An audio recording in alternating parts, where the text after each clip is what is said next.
Treat a person as he is. He's going to stay as he is. Treat a person as he could be or should be, and watch him become what he should be or could be. Coach Jimmy Johnson. With this quote, Coach Johnson captured the very essence of transformational leadership. Great leaders do not simply see the person standing before them. They see the untapped potential waiting to emerge. They look beyond present circumstances, beyond failures, doubts, and limitations, and envision what the individual can become with guidance, belief, and opportunity. When people are defined only by who they are today, growth is often stifled. But when a leader empowers them with trust, motivates them with purpose, and inspires them with a vision greater than themselves, something remarkable happens. Confidence replaces uncertainty. Determination overcomes fear, and potential becomes reality. History's greatest leaders, coaches, mentors, understood that leadership is not about maintaining the status quo. The true measure of a leader is not found in their own accomplishments, but in their ability to help others become more than they ever believed they could be. In our latest episode of Geaux Time with Chief Comeaux, we delve deeper into the active sport of leadership and the philosophy that drives successful organizations. This episode uncovers the enduring bond between discipline, culture, and leadership, demonstrating how the most impactful leaders build more than successful organizations. They cultivate belief, inspire greatness, and create legacies that echo far beyond their time at the helm. But it's all those other people who really, really want us and show us the love. And you got to think about those. And it just makes the job so much fun to do because you know you're making a difference. And that has driven me to be the very best. So my goal is for us to be the best police department in the United States. Let's give everybody the recognition who's actually done the work. I'm not out there doing the work. I'm just giving you the ability to do the work. I want to highlight who's actually doing the work. Everything's about a sport. We want to win the championship. Leadership's an active sport. How do you win a championship? It's by teamwork. I'm looking forward, and I think we're going to make Dallas PD even better than what it was. You know, my thing is, hey, let's put out the facts. Dallas is kicking butt. We're keeping everybody safe here in Dallas.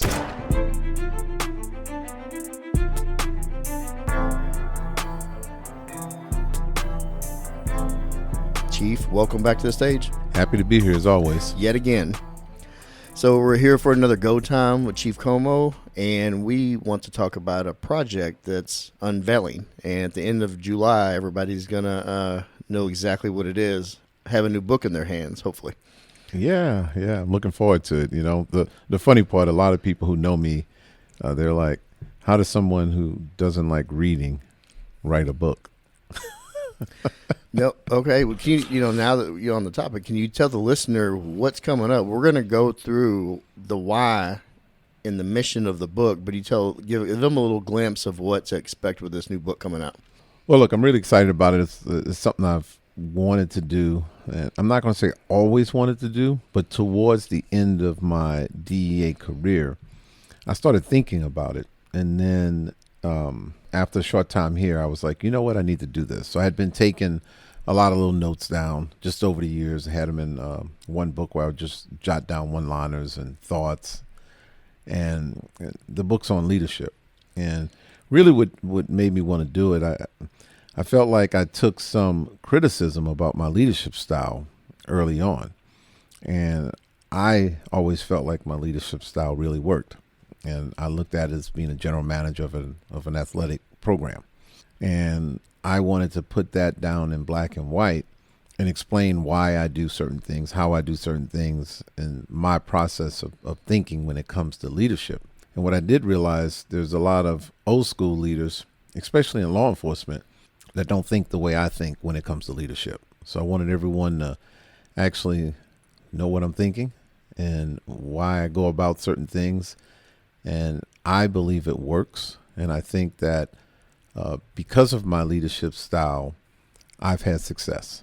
Yeah, well, you know, we've talked about leadership quite a bit with you, and you fall back on sports and leadership, coaching, because coaching is leadership. Yes, it totally is. And And in the book, it starts basically from me being 8 years old and not realizing that I was picking up leadership qualities right when I started playing sports. Well, speaking of starting off in a journey, what first inspired you to pursue a career in law enforcement? And looking back, how did those early experiences, the good and the bad, shape you to your leadership philosophy today? Well, look, starting off in law enforcement, it wasn't one of the things where, like I had a couple friends growing up where they knew they wanted to be cops all along. That wasn't me. I wanted to play baseball. I was hoping to make it to the major leagues.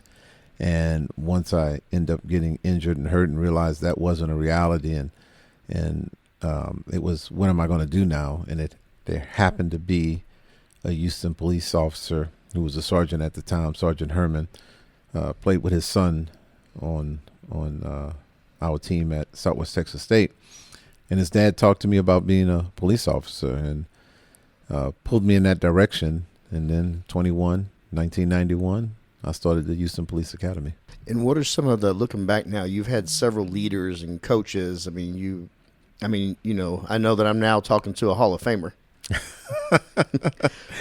Hey, real quick, tell the listener about that, because this is kind of a new development. Yeah, I got inducted to the Semi-Pro Baseball Hall of Fame, which kind of caught me off guard. I wasn't expecting that and didn't realize that there were stories out there that I started playing semi-pro baseball at 16 years old, and I would get on a bus and travel with a whole bunch of minor leaguers and former baseball players and playing basically in the backyards in Mississippi, Louisiana, Alabama, and Arkansas. And I didn't get a whole bunch of playing time at 16, but as I turned 17, and it was the summer, I remember the summer of after my high school, right before I started college, I kind of came into myself in that arena. And all right, I got to tell you one little story. And 17 years old, and I'm facing a guy that was in the AAA at the time. If I recall, his name might have been John Singleton. That name just popped in my head. And there was some old guys behind the backstop, and they were betting, and I can hear them betting. And one of them says, "Yeah, this young kid's going to get a hit, $1,000. And I'm like, holy crap, this might just bet $1,000 on this high schooler getting a hit off a AAA player. And the count goes 0-2, and they're talking trash. You just got to imagine you're in a southern field and a whole bunch of trash talking going on, and $1,000 of cash on the line about me getting a hit. And I worked the count to 3-2, and I'm nervous. I'm nervous for the guy because you have no stake in that. No, but he's about to lose $1,000 off a kid Right. trying to get a hit off a AAA pitcher, and ball comes, man, and I swing out my shoes, and the ball went about 12 feet, and I beat it out, and it went right in the middle of the third baseman, the pitcher, and the catcher.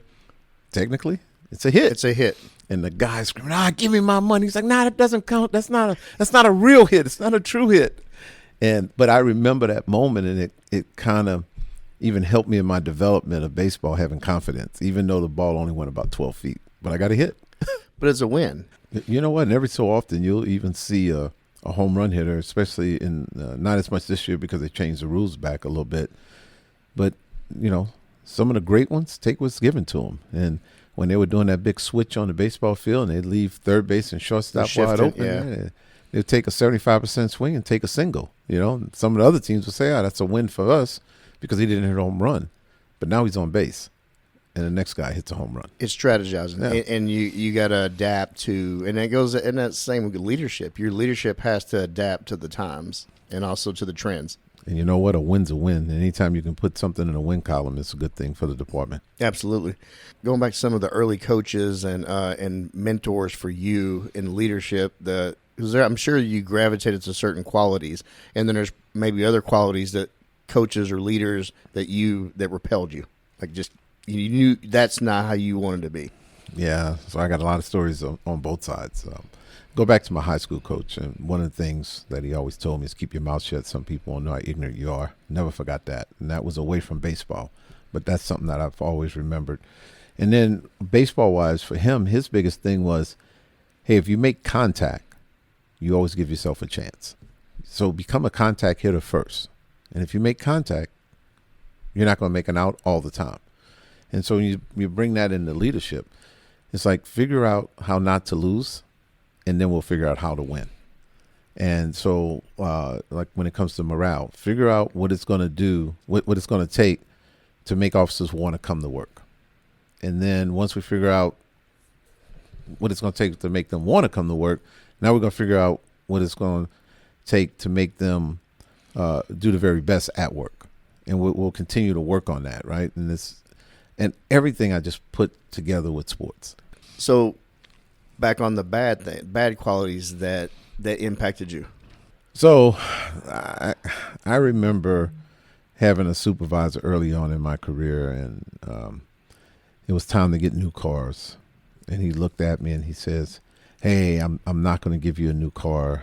I'm going to give it to another agent, even though you're the best agent here." And he came up with all these excuses why he wouldn't give it to me. And what it came down to his appearance. He was like, "I just don't think it's going to look good if I give it to you." And I'm like, "But here's the facts. This is what's happening. I'm your hardest working agent. So why would you make this decision?" "Well, it's the perception. We got to worry about what other people think." And I don't look at it that way at all. If you're a dog, you're a dog. If you're a worker, you're a worker. I want to figure out how to take care of workers. And some old heads get mad at that sometimes. They're like, "Oh, well, seniority should rule." And my thing is, you know what? I'll give you a little bonus point for seniority, but I'm not going to give you everything for seniority, because if there's some, dog is a affectionate, good word, right?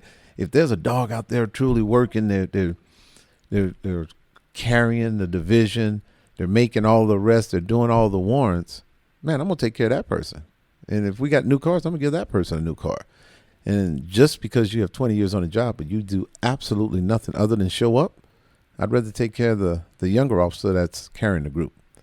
So one of the things I talk about is, and this is a good thing and a bad thing, it's mixed in together. So if you come on the job and you work really hard your first 3 years, and then at year 4, you decide, I'm not going to work as hard. Year 4, 5, 6, 7, 8, 9 goes by. It might not be until year 10 where somebody says, "Hey, man, he or she really doesn't work." And it's the flip, though. If you come on the job and you don't work at all those first 3 years, and you decide to start working year 4, no one's going to realize it until year 10. It's a funny thing in law enforcement, but I think that's consistent all around.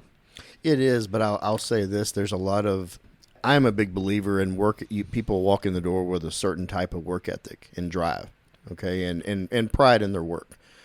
And I believe when I see young officers come in and the work ethic isn't there, in some cases there might be some entitlement there. That is something I think might get worse as you go on if you don't have proper leadership. Yeah, you got to have a good coach. You got to have a good coach. And look, one thing about being a chief, and again, I bring this back to what I would feel would be the greatest job in the world, is being a general manager of a professional organization. It's my job to take everyone that's on the team, to put them in the right position to succeed and to help the team win. So if we have someone that doesn't have the perfect work ethic, we need to inspire and motivate them to try to get them to where we need them to be. But we have to figure out what it is that will get them to where they need to be. And then figure out, okay, we put them over here and it's going to be really good for the department, for the city, and it's going to be good for them. And we have to put them in positions to succeed, to work for the department. And I think a lot of times some leaders just say, "Hey, he doesn't have the work ethic, or he doesn't have this," and they kick him to the side. Well, now you start building up trash on the side, and the trash builds up. But I think the really best will figure out how to take the talents that they do have, or figure out what talents they do have. And look, it might be sitting on a corner watching a statue, so my workers don't have to watch that statue. But you have to figure out what talents they do have.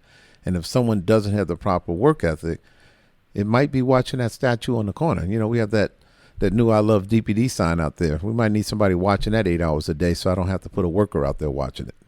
That goes back to you being the general manager. You can't be everywhere at once, and you can't see everything. That's why it's imperative that you pick the right people the right assistant coaches under you to pay more attention to what inspires each individual, because what inspires and motivates me is different than, the next person for different reasons.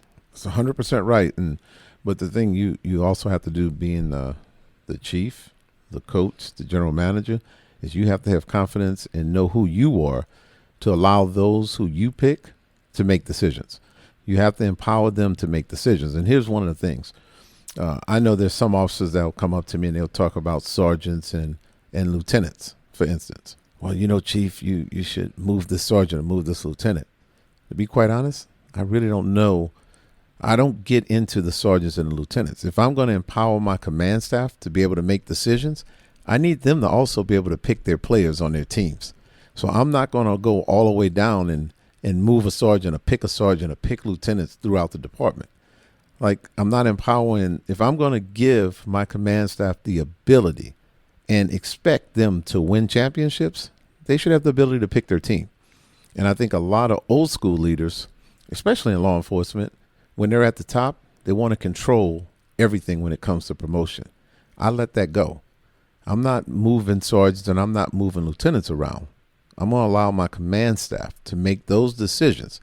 Now, in doing that, now I get to hold them accountable, because if they lose or they're not doing well, then I can say, hey, you helped put your team together. So because you picked the wrong players and you're not doing good, now I'm going to move you. So you're basically making them the general manager of their own team. Yes. So we have a lot of general managers in this department. Not the associate general managers, because you can only have one ultimate general manager. Yeah. But I have a lot of associate general managers on the department, and I allow them to pick some of the members on their team. Speaking of this large department, what is one of the most unique challenges of, and I want this to set in when I say this, leading one of the largest police departments in America?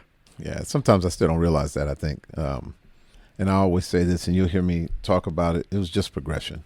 And every time I promoted in DEA, it was progression. And it was progression for me to become the chief of police. Look, I'm having so much fun. I'm enjoying it, being here. Every single day I figure out how to make us better as an organization. And it's coming down to, again, having that confidence to allow everyone around me to help me make this department better. And it's just amazing to lead a department, not only this size, but the reputation that this department has.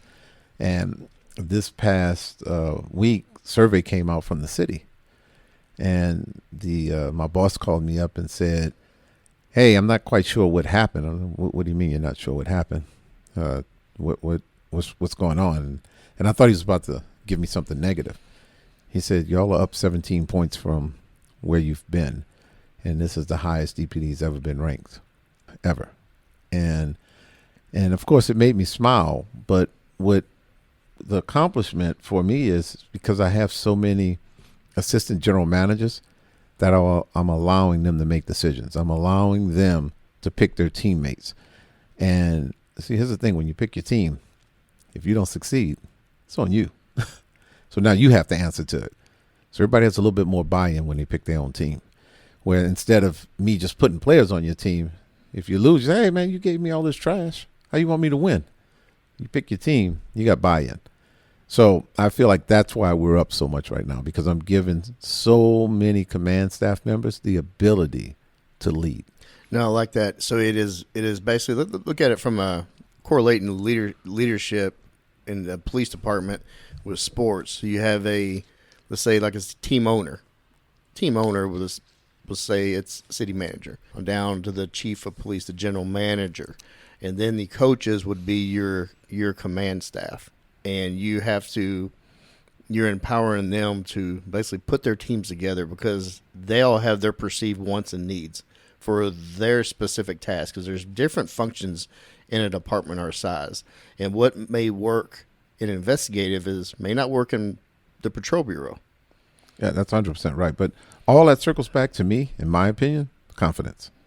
And even if you're an owner, you can be a billionaire, but if you don't have confidence to let someone else help you become better, you're going to have problems. It's the same thing. If you're a chief and you don't have confidence, it's going to be hard to allow others to make decisions because you want every decision to roll through you. You know, I'm a big Bill Parcells fan back in. It's just, you know, I could listen to him talk about coaching all day, and I know that he was a really good motivator. And even Brian Cox, the linebacker that played at Miami and ended up playing with him with the Cowboys, tenacious linebacker. Yeah. His first day when they got him as a free agent, Parcells went in and put just a gasoline tin can next to his locker.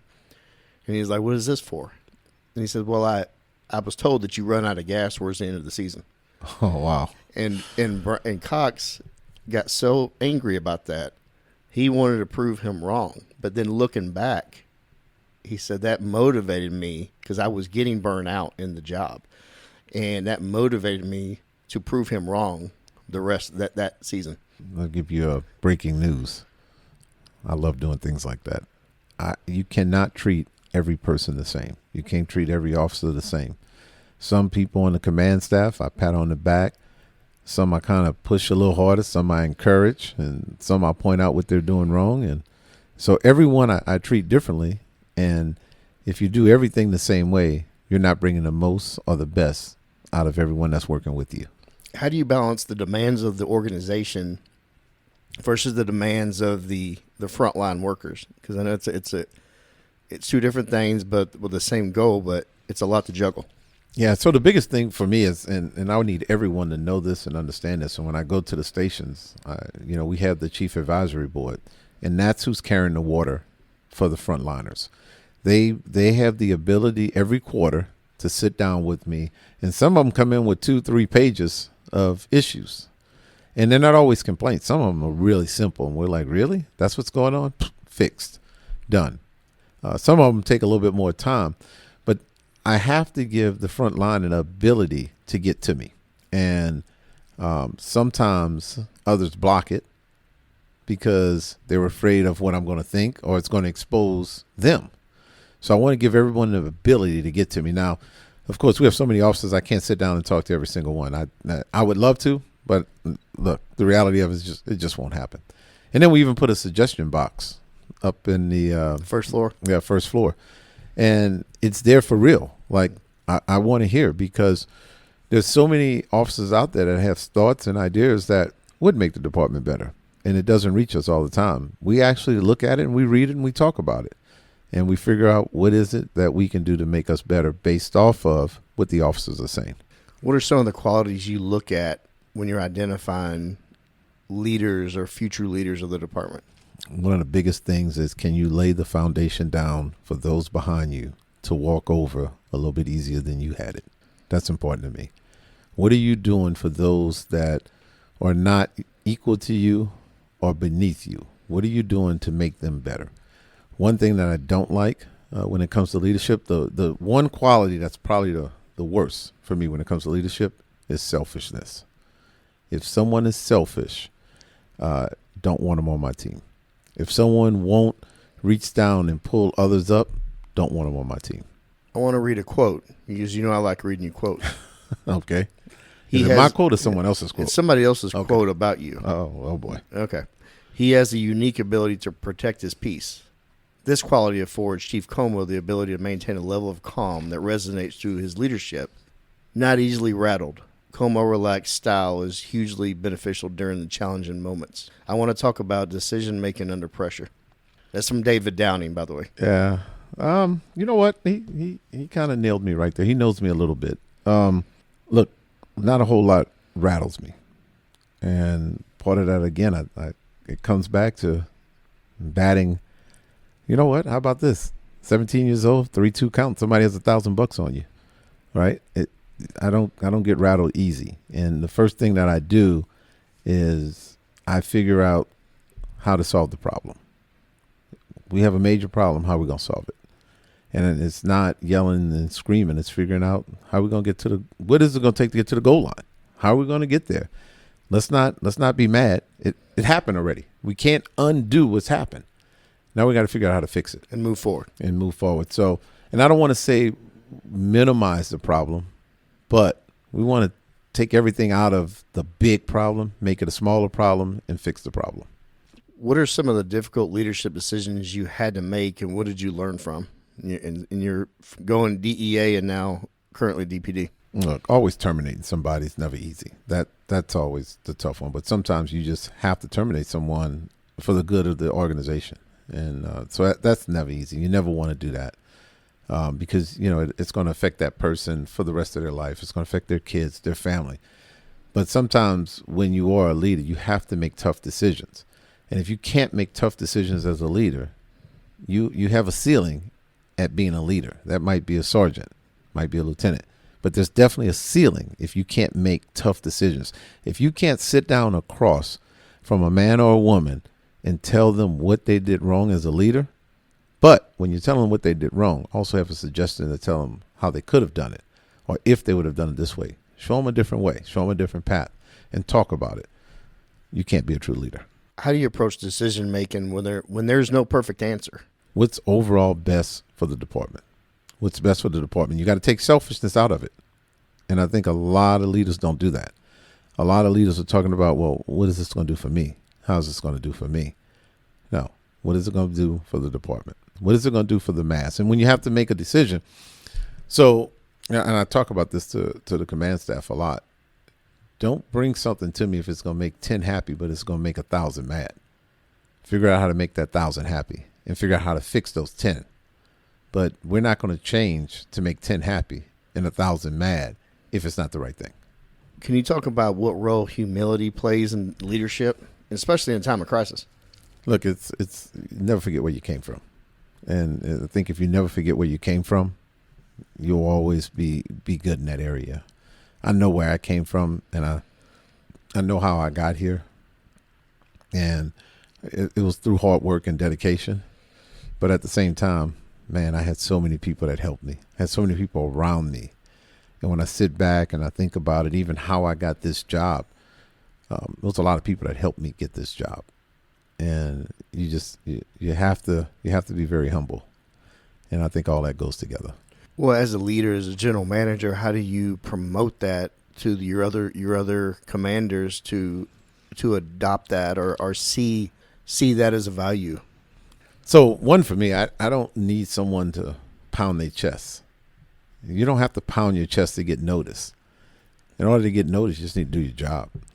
But I'm also watching those behind you. And everyone doesn't have to like you. And I'll say that all day long. And I'll say it, you don't have to be liked. And it's better to be respected than it is to be liked. And if you have a group of officers, and if they say, man, look, I wouldn't go have a beer with him, but man, he takes care of us. Man, I wouldn't go have a beer with him, but he knows the job. Look, I wouldn't go, I wouldn't hang out at happy hour with her, but if she calls me, I'll run through a wall for her. That's important. And I'm looking for leaders that can do that.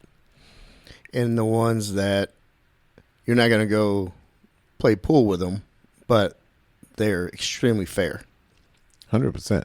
Because you know where you stand and you know what you need to do. You can see the goal line. And as long as that goal line's not moving, most of the time the troops are happy.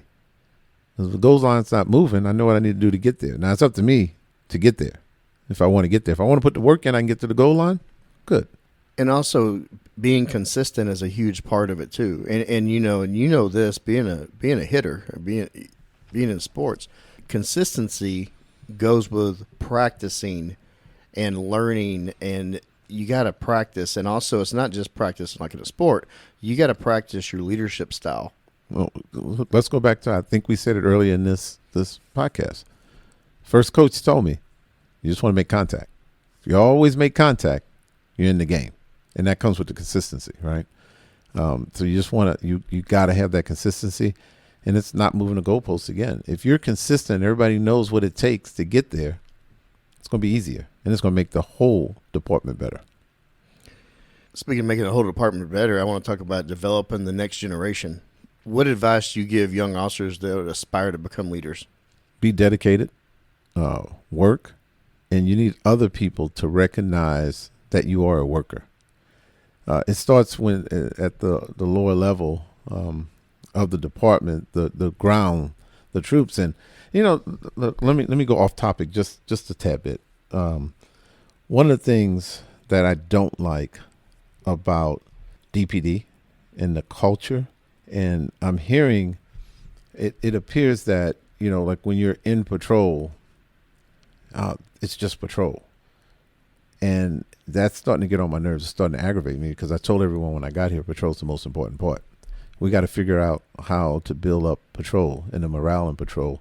And it even goes with the lieutenant positions and the major positions and the one-star positions. I think what I see is they feel like, well, if I'm in patrol, that's lower than if I'm somewhere else.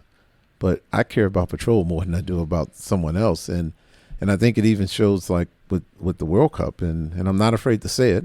A lot of officers in the bureaus got upset. Matter of fact, I think you have to go work FanFest next week. Yeah. I don't apologize for that. I'd rather you have to go work it than patrol have to go work it. I need patrol to be 100% on their game. And you're in a specialized division. So I'd rather make you a little bit uncomfortable more so than patrol. And I'm going to always lead that way.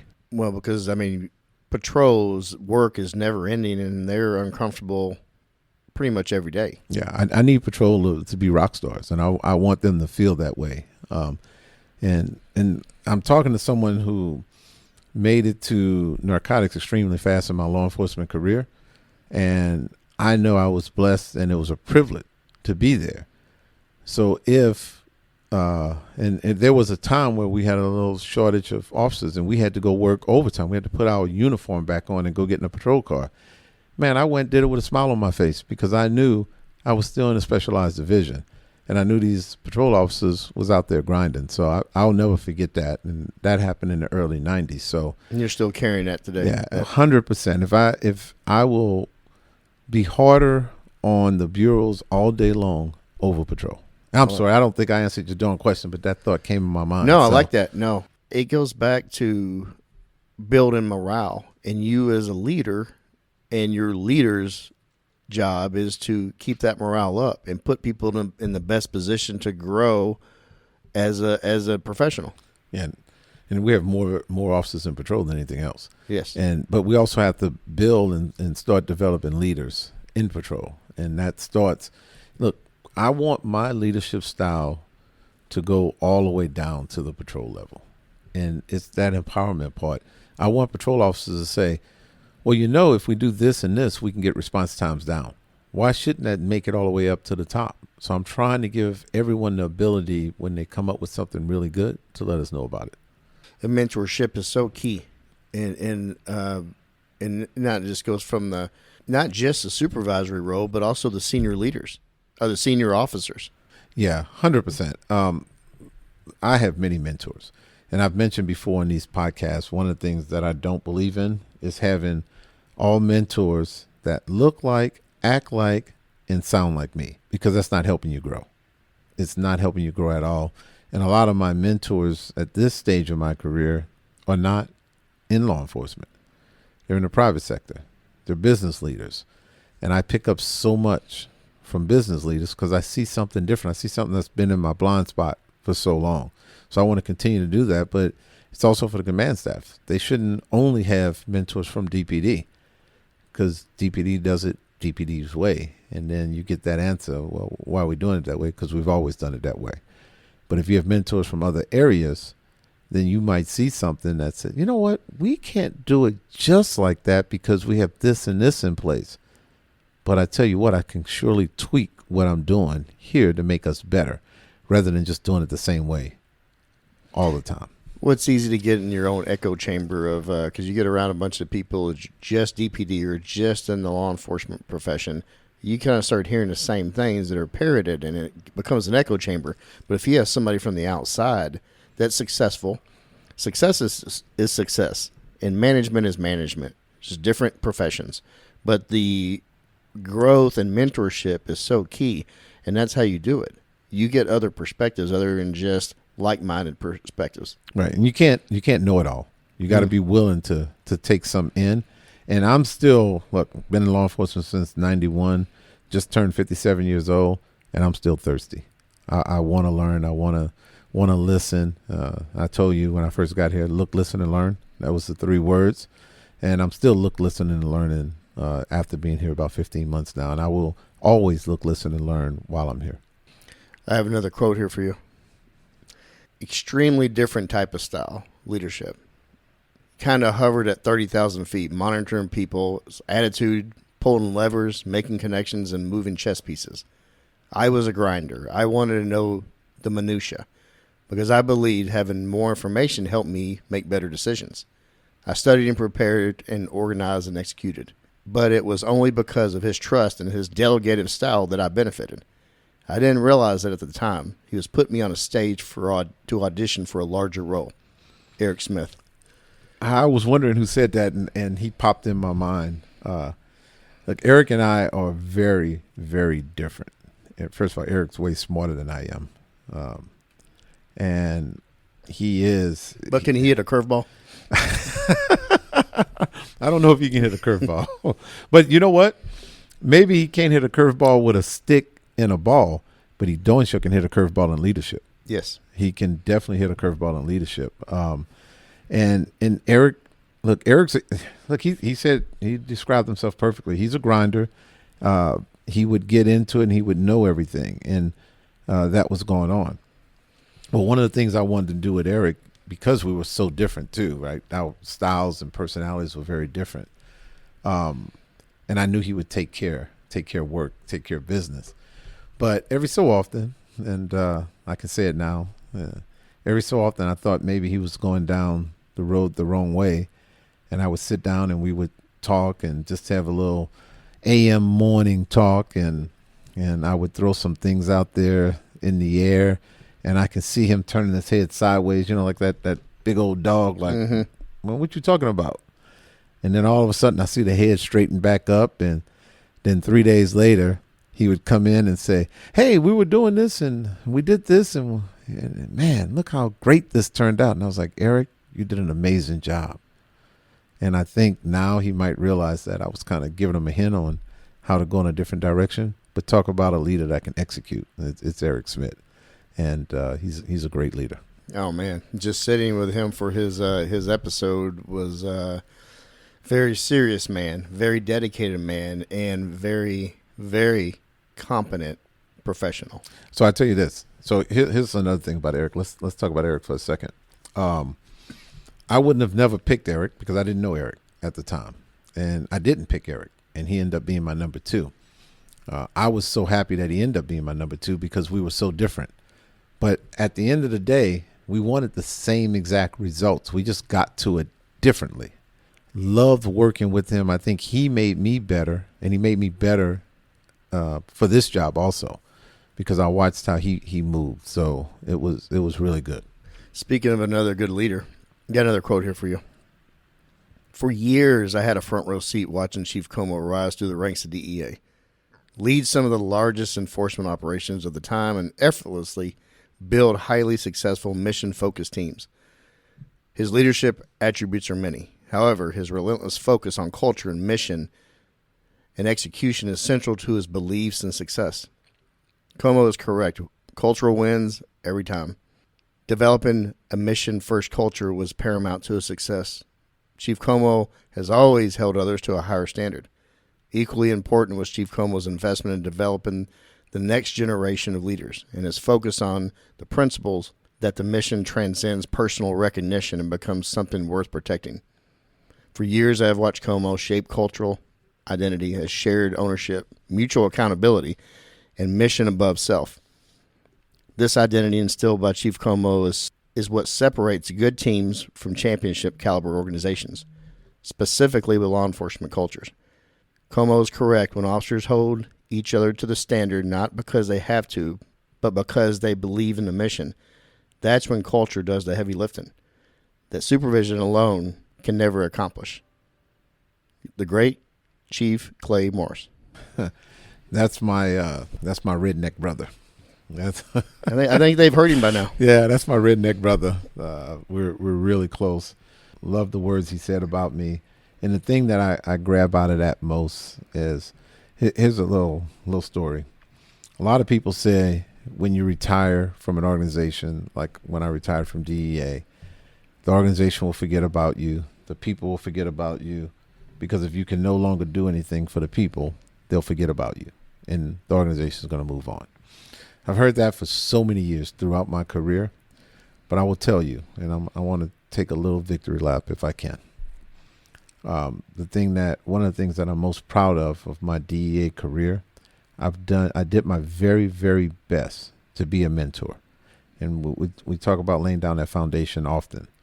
And I did my very best to lay down a concrete foundation for others to walk over. And DEA has not forgotten me.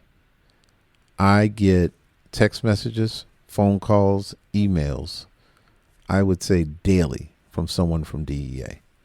And I think it's because of the mentoringship. And I get people daily to still reach out to me, and it makes me feel good. It makes me feel like I did the right thing there. And it always came down to me trying to help others be better and get to where they want to go. And it makes you feel what you did mattered. And here's another Dannyism. I have a lot of Dannyisms.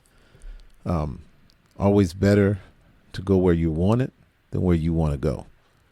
Because if you go where you want it, that leader will never, ever let you fail, and you'll get more out of it. Personal leadership. What leadership principle do you refuse to compromise on? Trust. That's number one when it comes to it. It's trust. And that's for the officers. That's for command staff, and also for my peers, my equals, and also for the city. One of the things that I want to be remembered by from the community and from the officers is, you know what? I trust that dude. I trust that chief. And if I can get you just to trust me, I've won. I've won for the department. I've won for the city, all the way around. Now, there's some people, again, like I said, my leadership style is an acquired taste. I get it. I'm an acquired taste as a person. But one of my favorite quotes that I've read online about me, and I say quotes, they tear me up. I'm getting fat and gaining weight and all this other stuff. They dog me out sometimes online. Don't read the comments, boss. Actually, it's kind of fun. What makes it fun is I can laugh at myself. So I did that. Okay, look, I'm going down the road. I did a podcast the other day and I saw it online, and man, I looked pretty bad in that chair, man. I looked like I was trying to squeeze to get out of it. But I'm telling you, it's just bad chairs that we have upstairs. Yeah. You didn't have the Haribo gummy bears in the shot, did you? Well, those are hiding in my desk. No, those are hiding in my desk. Mine too. Yeah. So speaking of criticism, how do you handle criticism internally and also from the public? Because it's an imperfect world, imperfect city, imperfect department, and everybody has things to say. Look, I look at criticism, and first of all, I look at it and say, is it real? Is it reality? And if it's real and reality, then I gotta look at it and see if I need to adjust. But it is what it is. Everyone's gonna have an opinion. I can't make everyone happy. I definitely know that. Nor am I trying to make everyone happy. And I'm not ashamed to say that. And there's several things that I've said, and I won't walk it back.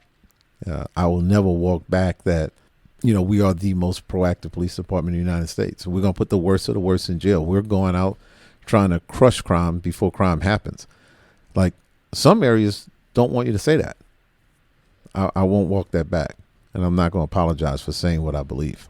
Fair enough.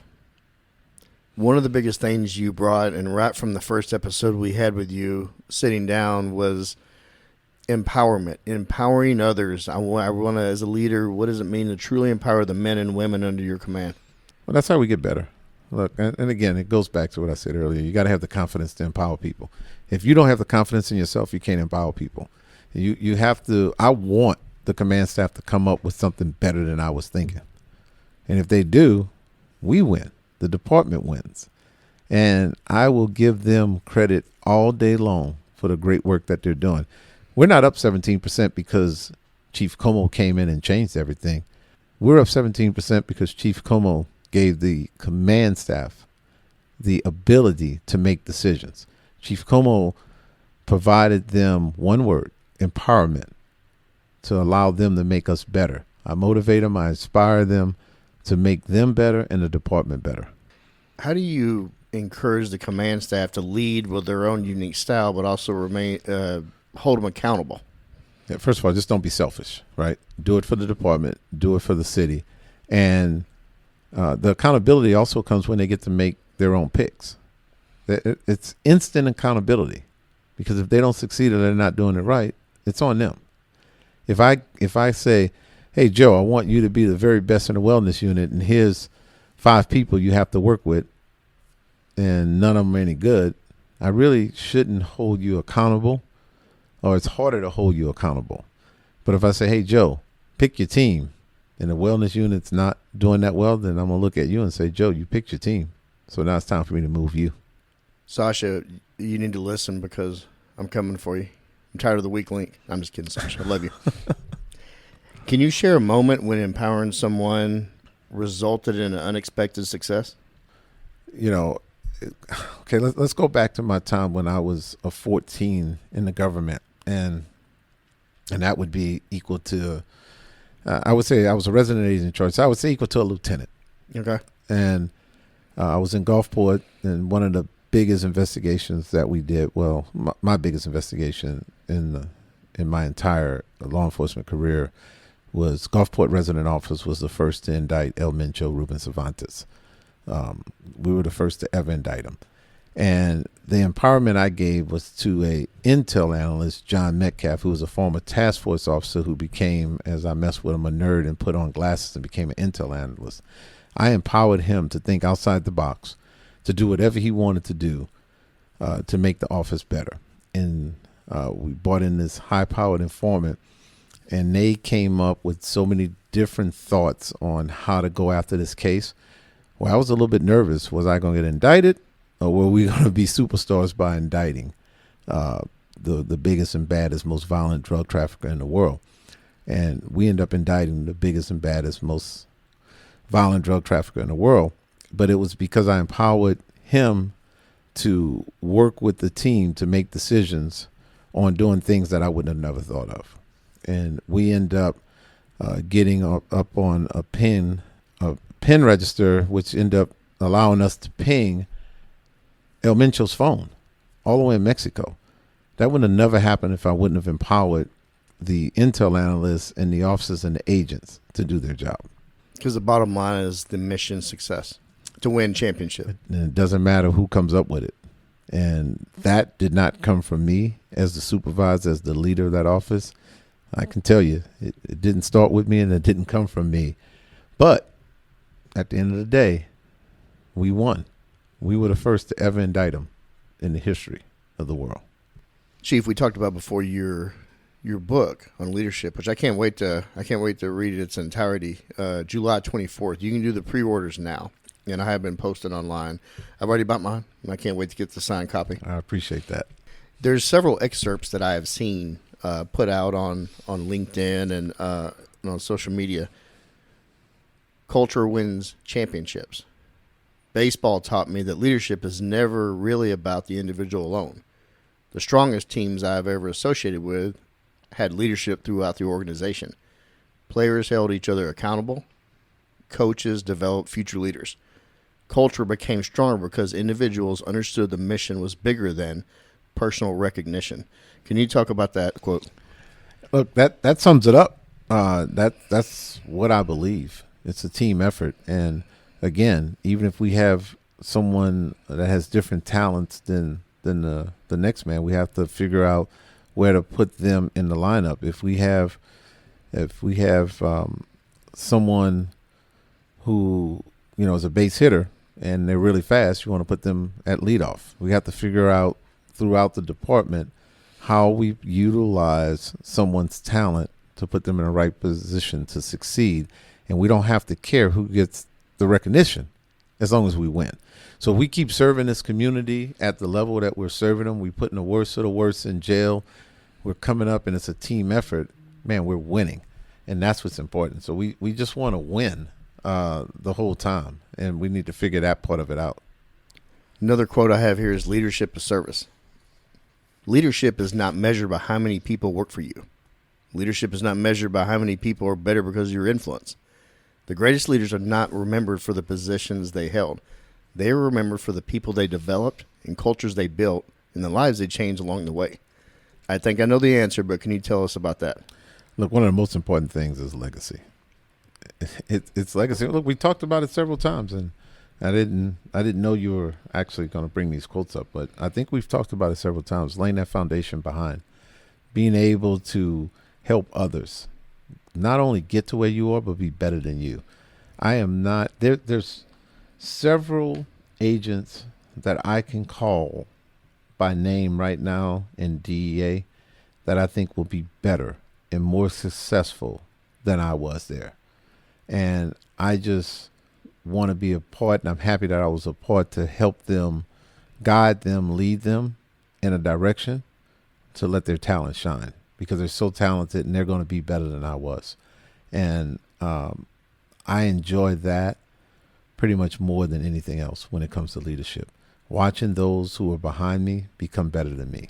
That's so important to me. And when I leave here, part of my legacy, I want to be known as a chief that helped others become better than him and do better than he did. It really goes back to coaching, like, going back to sports, because leadership is an active sport. There's like a whole tree of the Bill Walsh coaching tree. That's it. Championship teams. Yes, sir. There's a tree of the Bill Parcells coaching tree that has helped generations of championship mentality, championship styles, and we've all watched it unfold. And you can do that in an organization that's a crime fighting organization, a firefighting organization. It all translates. 100%, John. Let me take it just a little step farther. One of the things that I want, and I want the entire DFW to be ran by DPD. And you say, what does that mean? What are you talking about? I want to build such a strong department here and culture here that every other mayor and city manager wants someone from DPD to run their department. That's important to me. And right now, we don't have enough, because look, let's keep it clear. Let me make it clear. And again, I won't apologize for some things. We're the big dogs here. The Dallas PD is a big dog.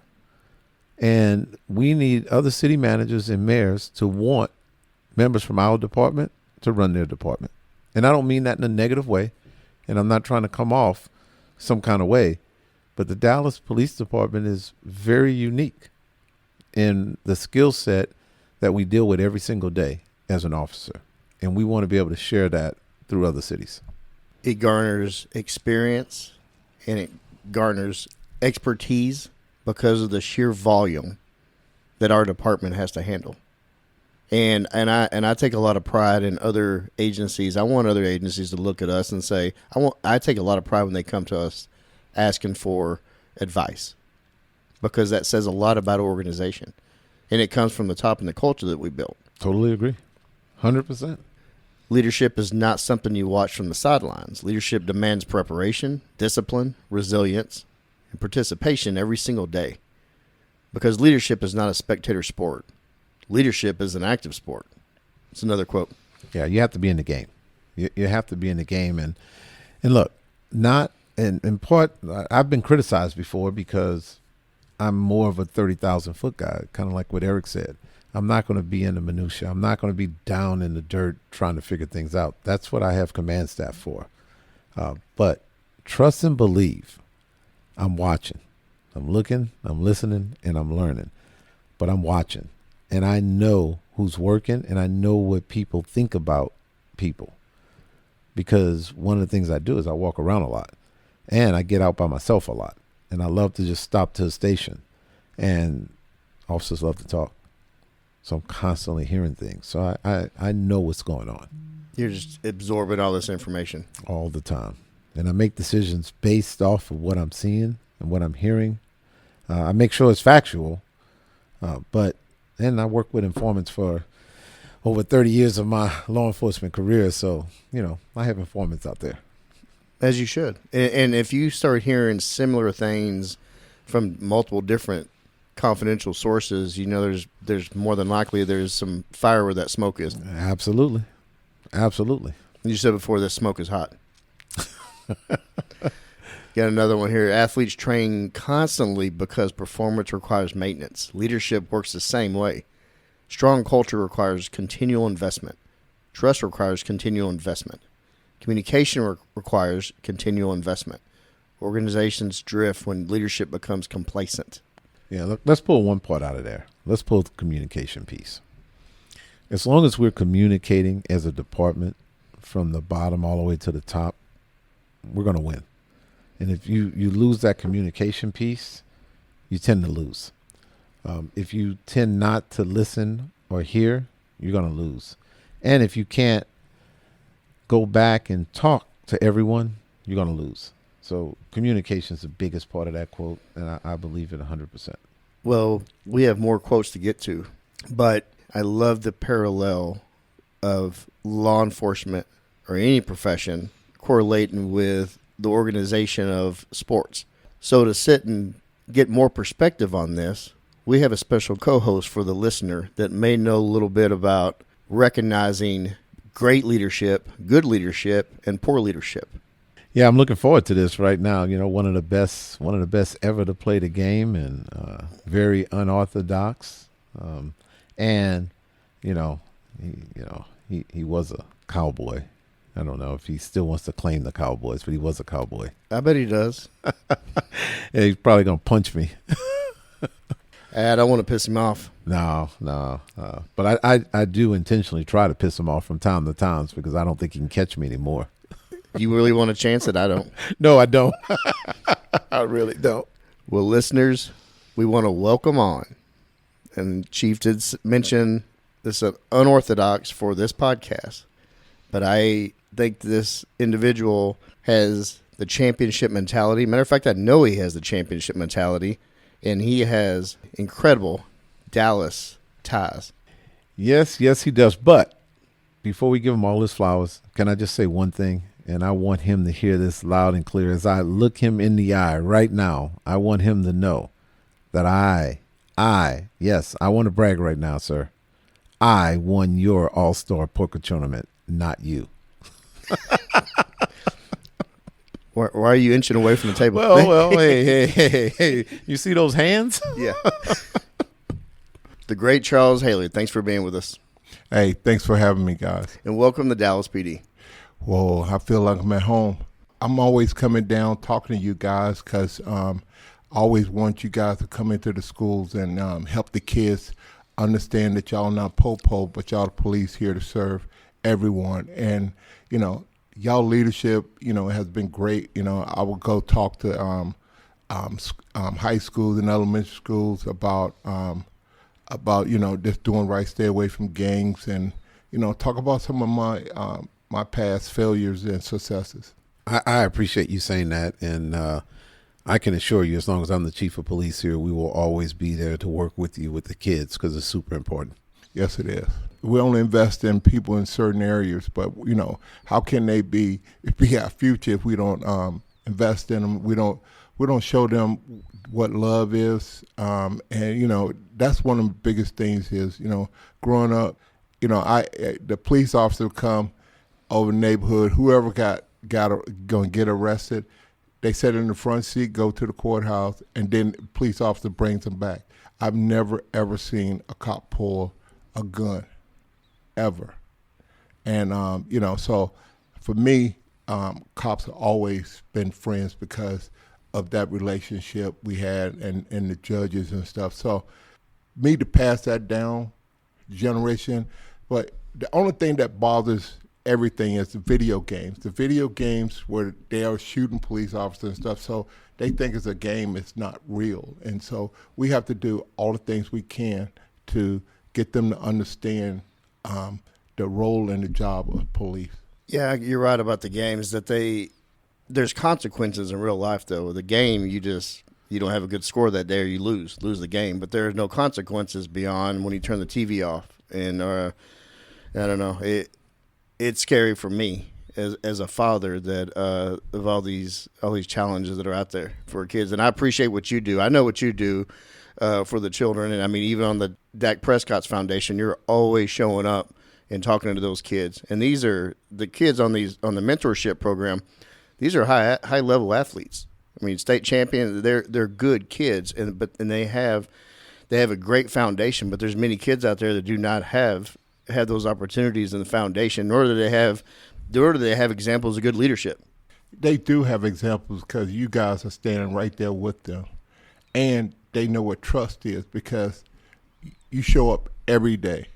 Every time y'all show up, and in the community is that's not always the case. And me working with people, and I mentor kids and stuff, and the moment they always tell me, well, yeah, they come down for a couple of weeks, couple of months, and then they disappear. So there can never be any trust in that type of leadership. But you guys are setting new examples for the kids. And I hope they take it to heart. I know they get mad because I tell them about, that money that they're getting from this and how, they should invest it and the parents should not want everything because it's just like the NFL. All the players in the NFL, they, especially African Americans, they're a bunch of dumbasses because, they want, I tell them all the time, why can't y'all be forward looking like the white guys? Because they are building for the future. You guys want the house, the mule, the car, the dog. You want everything right now, and then you're broke. You could take a couple years to acquire things. And they always get mad at me, but, I don't care. You got 5 rings. Five. I want to get into leadership because, we talked earlier in the first part of this podcast about Chief's book, and Chief, you always kind of correlate sports with leadership, and that's your style, and that's what you've brought here, and I haven't seen over a year of it, and you've been consistent with that. Yeah, there's so many things you can learn from sports when it comes to leadership. It's the exact same thing as running a police department, running a sports organization, professional team, or corporate America, but every single thing that you do in sports, from the discipline, waking up in the morning, working out, just the regiments, it's all about leadership, and it transforms. The thing that when you talk about leadership and at your role, you're the chief. You're Bill Walsh. You're the head coach, and it trickles down. But I have so many guys on the team, or the 50, 60-man roster, all they want to do is wake up. They think waking up is good enough. They don't never prepare for success. They never get up motivated to do just a little bit. Every day I got up, I did just a little bit more. And, the first time I got in the NFL and, I was 200 pounds and I came in the locker room. And I don't know what overwhelmed me, but, I walked down the middle of the floor and I balled up these damn fists. I ain't going nowhere.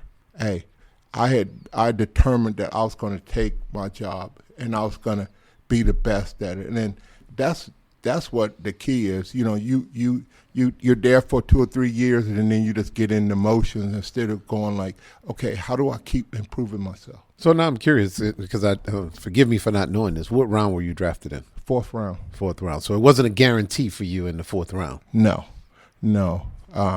Especially my weight, they didn't know where to put me at. You said 200 pounds. That caught me off guard there. Yeah, I walked in at 180 in college, and then I graduated at 200. Yeah, you know what? I never sat on people's bench, and because my drive, I want to be the best. Second place doesn't work for me. And then, I'm on the field, I'm like you, Chief. I'm always pushing people to new levels and new heights because, I always tell them, if I set your goals and your standard, I control you. And, you put a standard out, you put goals out there, but they need to set their own standard. And those standards, sometimes as a leader, you make mistakes by setting them too low for people. Because if you can go over that, you should go over that, but you get that from yourself. Yeah, and I tell my kids, I say, you know what? If I set your standard, that's as far as you want to go. You are not going to go any further than that. And you can test us 1,000 times. If you tell somebody, well, I want you to achieve 60. When they get to 60, They throw their hands up, I got there, I'm done. Instead of realizing that, you can get 100 out of it. Every night I would go there, be the first one there, last one to leave, and then at nighttime I had to run 3 miles because in my mind somebody else was getting better. And I just could not allow that. And, I never wanted to be a leader, but I got tossed into that leadership role. And, I didn't want it, but my leadership was not through the verbal, it's through action. And as I tell people, words have meaning. So when I say something, there's meaning to it. It has some legs to it. And that's the standard that we need to set for not only chief at your police department, but for everyone. Just remember, words have meaning. And then if your words don't create action, then you need to shut up. Words are a substitute for action, and we see too much of that. I mean, I've seen too much of that, sadly, within the department, and that's why great leadership matters. And both of y'all have had amazing mentors as you grew up, and I want to both of y'all talk about who inspired you most. I had great coaches, but this old woman named Virginia Haley. She goes she goes over to the game. I'm sitting on the bench. I'm fat, short, and I didn't want to play. I just joked and stuff. And she goes, "Why ain't my boy playing?" It's only five bleachers up because it's a real small school. And I heard her, and I'm going, "Lord, please, Jesus, don't let it be her." And then she came down to the whole thing. She goes, "Why ain't my boy playing?" And the coach called timeout. And in front of everybody, he started telling her all the things I was doing and why I'm not playing. And so I wasn't crying, but I was watering my shirt a little bit. And so the coach saw me doing that, and he put me in the game. And that was the last time I ever sat on anybody's bench. But my mom and dad, it was my standard of excellence because they loved me unconditionally. They had work ethic that I could follow. That words had meaning. So, and then when I go into the NFL, I have a great head coach in Bill Walsh. Oh my God, he was not a yeller, but you know what? He made sure everybody knew their role, and he would always say, "What you did yesterday ain't good enough for today." So, every day you need to improve. And he goes. It took me a minute to figure out. He said, "Hey, let me tell you something. Either you climbing a tree, or somebody's passing you." And it took me a minute to figure out. And once I did, like I said, I kept my pedal to the metal. Now, Chief Comeaux, when first time I met him, I could just tell. The personality is the smile. He didn't have to raise his voice. He just you knew by the way he carried himself that he didn't have to do that kind of stuff, and that's what impressed me the most, because he didn't try to be the man. He letting you know, look, hello, I'm just like you. I love sports. I love my job. And I love my family, but and. What I'm pissed off about him is he come to my poker tournament, first time and win it, and he got a Lombardi trophy for winning my damn poker tournament. I am pissed. When's the rematch? Hey, I don't know. He ain't coming. I can tell you that. No invite next year? I will pay extra money to come win it again. I want to be a 2-time champ. You're a 5-time champ. Yeah. I want to be a 2-time champ at least. Hey, you always, the door's always Lombardi open trophies, for you. That's all. He wanted it to. Yeah. Oh, He my wanted God. it. Final table with me. All right. Well, okay. So paint the picture. Who was at the final table?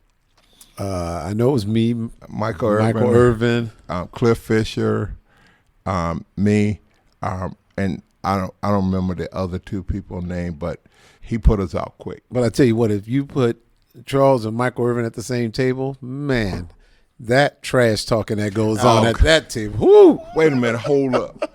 I think you would do a little bit too. There. Well, I tried to keep up with y'all. How'd that go? Hey, I won. Yeah, you won. hey, Scoreboard. Hey, if you know what he told me, he said if they keeping score, so I'm gonna win. I did say that. He made up on that promise. Hey, he did. I got to know when the rematch is, though. Right. Because you got to have one. I will be Yeah, there. it'll be next year. All right. When we do it next year, yeah, he'll definitely be there. I read your book, Fear No Evil, and parts about Bill Walsh. What about his message resonated so much to that team?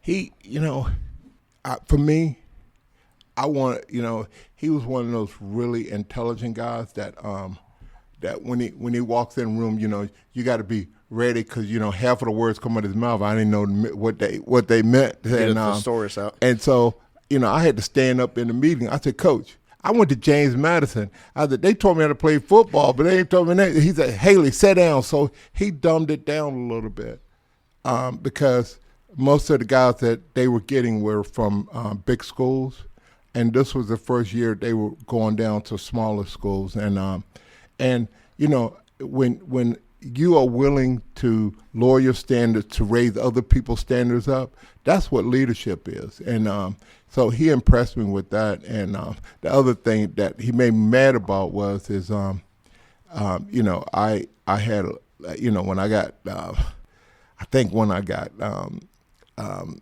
sent home after, I had a little breakdown because the head coach, George Seifert, kept on calling me up to the office, and I told him not to, and so I kind of got mad and flipped the table over, and it wasn't a good day, and so they told me to go home, and then I kept getting calls from players telling me I'll go back and apologize and all this crap, and so Bill Walsh was coaching at Stanford, so I go up there, I'm sitting in the bleachers.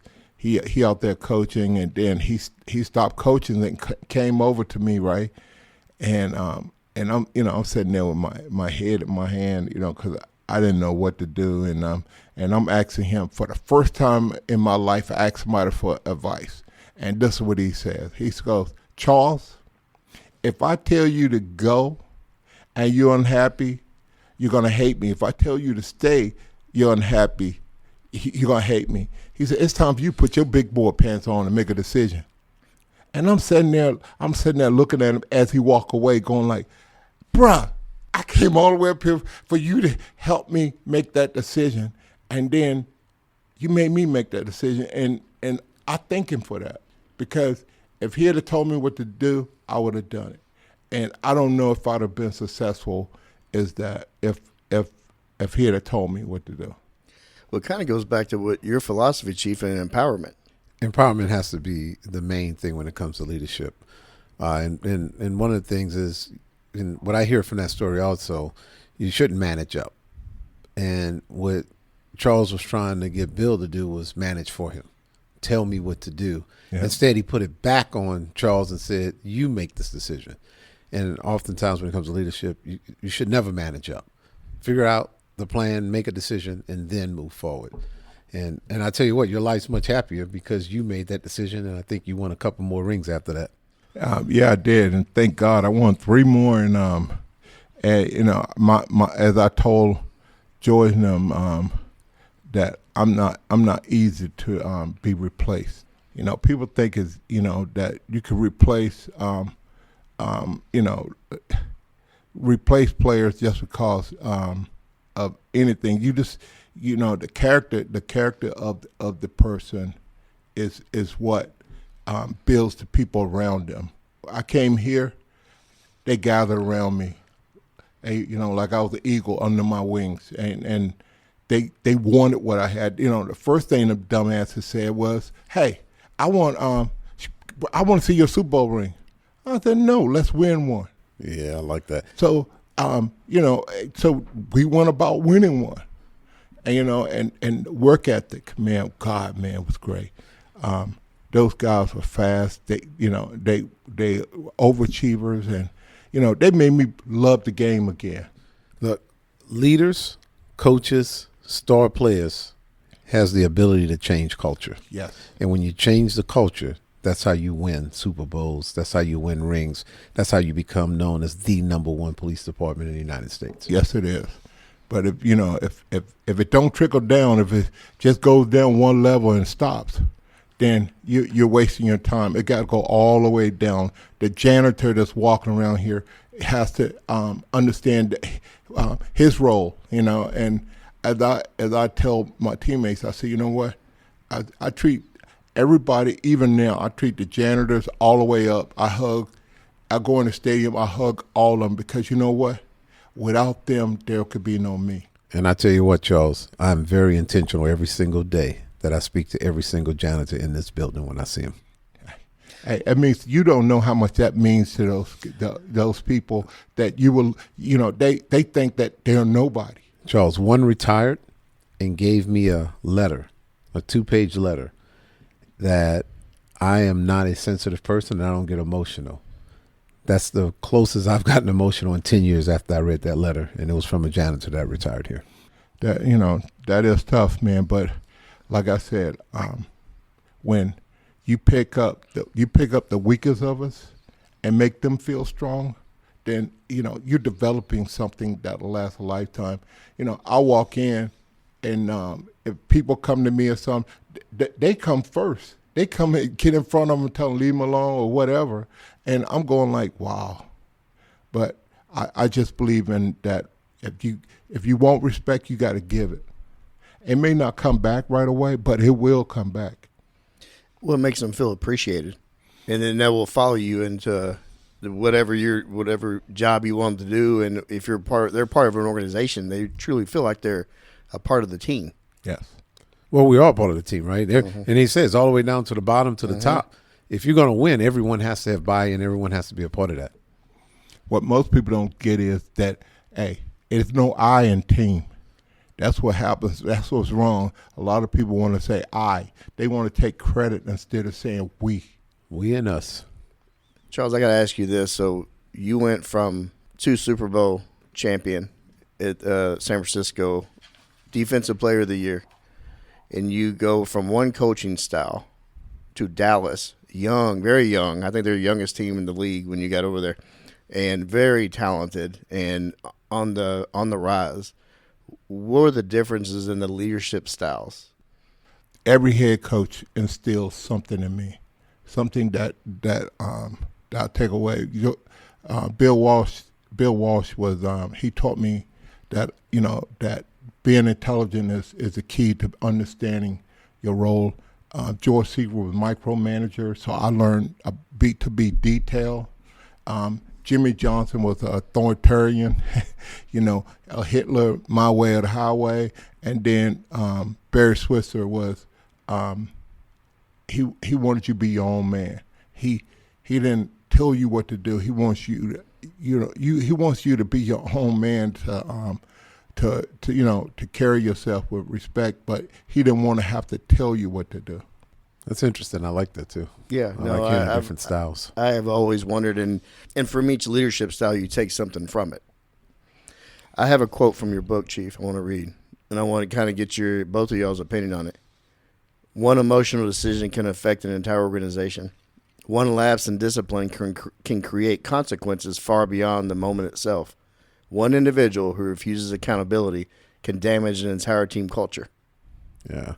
Look, first of all, I tell everyone, take your emotions out of it, especially when you're running an organization like the Dallas Police Department. If you get too emotional and you make decisions sometimes without thinking them through, you're going to fail. You're not going to make the right decision. So you have to take emotions out of it. You have to see what's right. And if you do what's right, we're going to win the Super Bowl again. And if you start getting folks that are leaders, command staff that are doing everything based on emotions, that will trickle down all the way down, and we just can't have that. You can't be emotional. Yeah, you know what? The times that I made big mistakes is when I let my emotions guide me or lead me, and instead of taking a minute, or taking 24 hours and then reassess it, I try to do it right there and then. God, you know what? Once you say it, it can't be unsaid. So I'm like you now, Chief. I rather bite the bullet and then to say something that may destroy somebody or not affect them, to affect them in such a way where they don't want to be a part of the team, but they'll stay on there and be a cancer, a bad apple in the barrel, but they're really not team players anymore. Charles, so you said that you didn't really want to be a leader, but your actions led. So when you got into a locker room, it was already as a champion around those young guys. How did you accept that role, and what did you do to get them to follow your hard work ethic and your drive? Well, my life is simple. So I would get out there before practice. I would teach guys technique, hands placement. So I'm building trust. And then after practice, I will run with the offensive lineman, or I'll stay out and demonstrate the moves that players going to do against them. I also criticize, guys being overweight. But once I criticize you, I'm gonna be in the gym with you on the stepper while you're doing it. I'm gonna be doing it. I like I said, I lead from example. Words don't mean anything, man. It's all about action. And then when I did speak, man, it was always divisive. I tore a lot of people down with words because they wasn't reaching my standard of excellence. I didn't think that, my problem was I believed that everybody could reach a new height of standard of excellence, but I never lowered my standards, and I don't think other people could get to that part of it. And then I believe that sometimes tough love. I gave some guys some tough love. And what's funny is, I guess about 2 to 3 years ago, I'm sitting around with, they have a thing at the Cowboys, and guys coming up to me and said, "Man, thank you so much, man. You really helped my career." And like a dumbass, I can't let them make it. I said, "Oh, it took you 25 years to tell me that?" Right. Yeah, So but yeah. So I think that like Chief said, is Chief don't live in a box. He don't run in corners. He's a balloon. He inhale, exhale. Is expand and unspand. So he's always building, always thinking, and because I like spending time with him, man, because he inspires me. Man, What would you say about that? We're gonna spend more time together. Yeah. No, hey, that says a lot about your impression that you give. It does. Well, I love being with Charles, and as I told Joe when we wanted to have you on the show, I said, this is a man we have to get on the show because, first of all, he cares. And I recognize, and anytime you call me or text me, I'm coming to any of your events because you care. Yeah. You care about the community, and you care about trying to make people better. Yeah. I see it every goddamn time we talk, and I love it. Yeah. He's been modest. So at the tournament, all the players go over and pick on him, man, and all he do is laugh, and he throw a jab back, but he all the walls, he tore them down. He was vulnerable. Guys could see the real him. He didn't walk in, "I'm the chief of police." He walked in, "Let's have fun. This is who I am," and all my teammates really enjoyed being there. Emmett, Michael, all these guys, man. You get around him, you think that he's been with us 22 years, and because he knows how to break those walls down, how to get people to feel comfortable in a setting with him, and then his team. His team is, hilarious, man. I pick on them all the time, and they're just like him. He put people around him like him, that you could laugh with, play with, talk to, and I really enjoy that. And then his commitment, his commitment to be part of the community. Because you know what? We got to build that community. We got to strengthen it. And as long as the kids and the people think negative about police, then that's the only thing that's going to happen. And so Chief coming in and bringing that positive energy, and then his officers coming in and doing the same thing, hey, he's going to transform this city. I've seen a chief that has gone out and engaged the community, intentionally gone out and engaged the community and bring them in and let them be a part of this department. I mean, you're in DPD recording a podcast. Yesterday, Salim was out here feeding everybody in this building, and because they want to, people want to give back to our department. And I know in the past that has not always been the approach. Yeah, I mean, the other thing I want people to understand is that I don't want Chief to get me out of trouble or get a ticket or nothing like that. Hey, I respect the man. I respect his position, and hey, he's a hoot. He's a hoot. No, he definitely is. But one thing I started thinking about, he said it like he felt like he's known me for 22 years. I just have a feeling if those Cowboy teams 22 years ago, I wouldn't be the chief of police right now. Oh, God. Hey, them ain't did nothing. No, I'm not talking about that. I'm just talking about, the overall Cowboy. Why you want to talk about my Saints, man? Yo, they call them who? Man, look, don't have me go at you right now. No, now look, don't call them the Aints. You already jumped on me. You already jumped on me outside about who that nation, baby.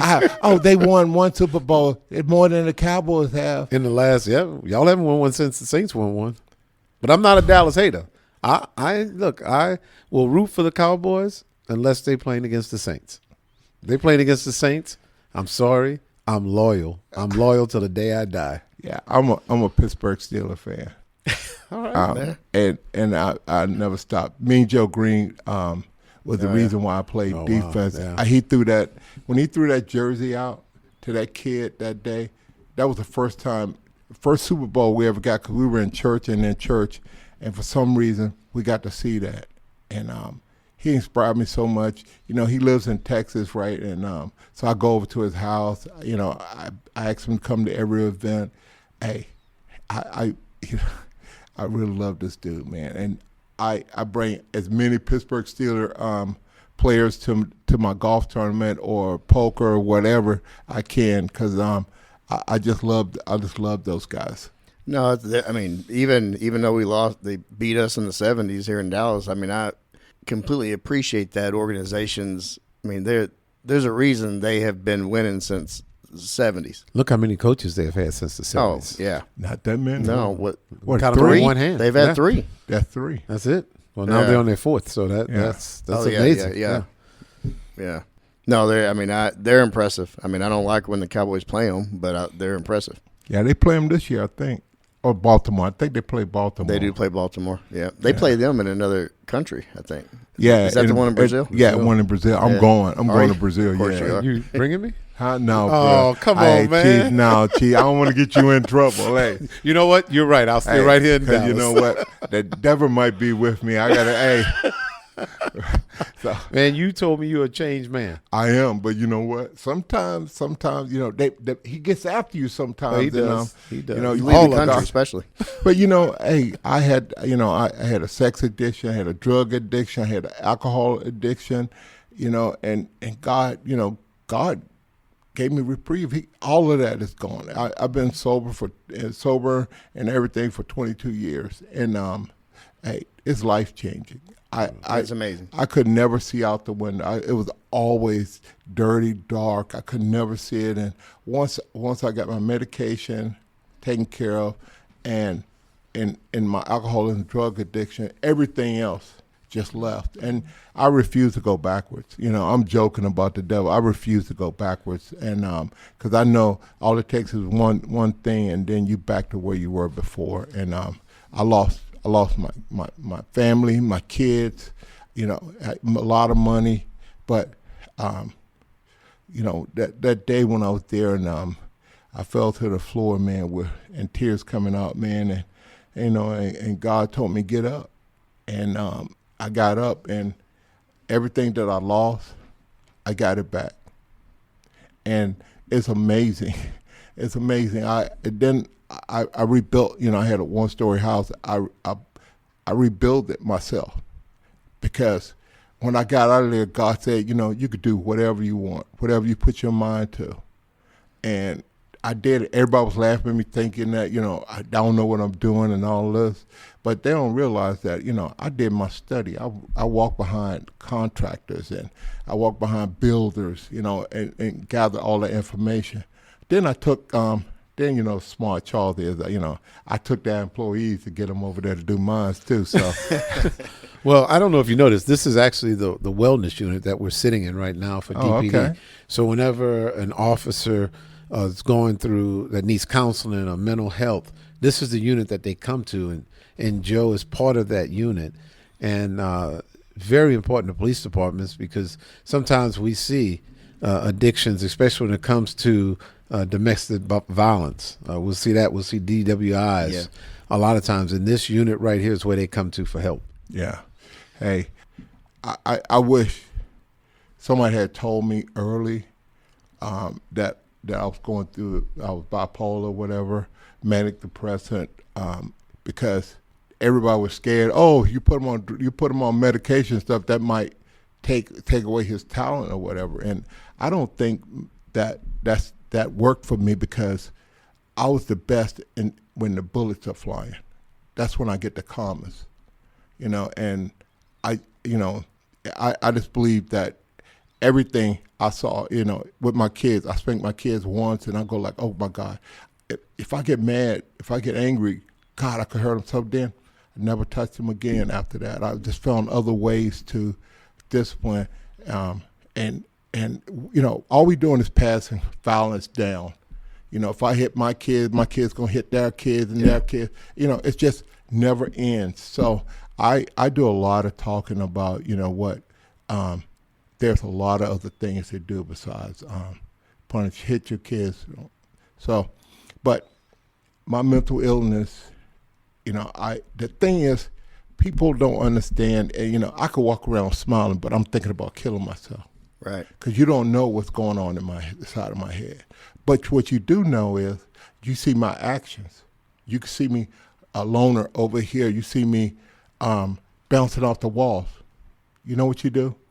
Hey, when I talk to other people with mental illness, I say a couple sentences. I say, oh, what did I say? What did you hear? And then you go like, I didn't say that. But so, don't get in a long discussion with people that have a mental illness. You want to keep it really simple, and then you want to give them an opportunity to breathe, to understand what you said.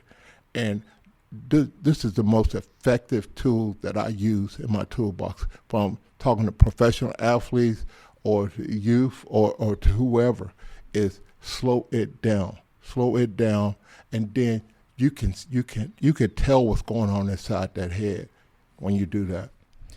Yeah, when it comes to, back in, I started here in 97, and I've talked about it before. Education on mental health awareness was non-existent. In this department, it wasn't talked about. Dion's over here, and he understands. He's been here a long time too, and Chief has been in the law enforcement profession. DEA actually was ahead of the curve when it came to taking care of their people and educating them and having something set up to be there for their people. How was that looked at in professional football as far as any education on, as you talk about your being bipolar, was there any education, or was it even thought of or brought up? Man, the NFL is five years ago, they started this, they started talking about it, implementing different things. About 5-6 years ago, we were cattle. Yeah. We were herded out. They don't really care.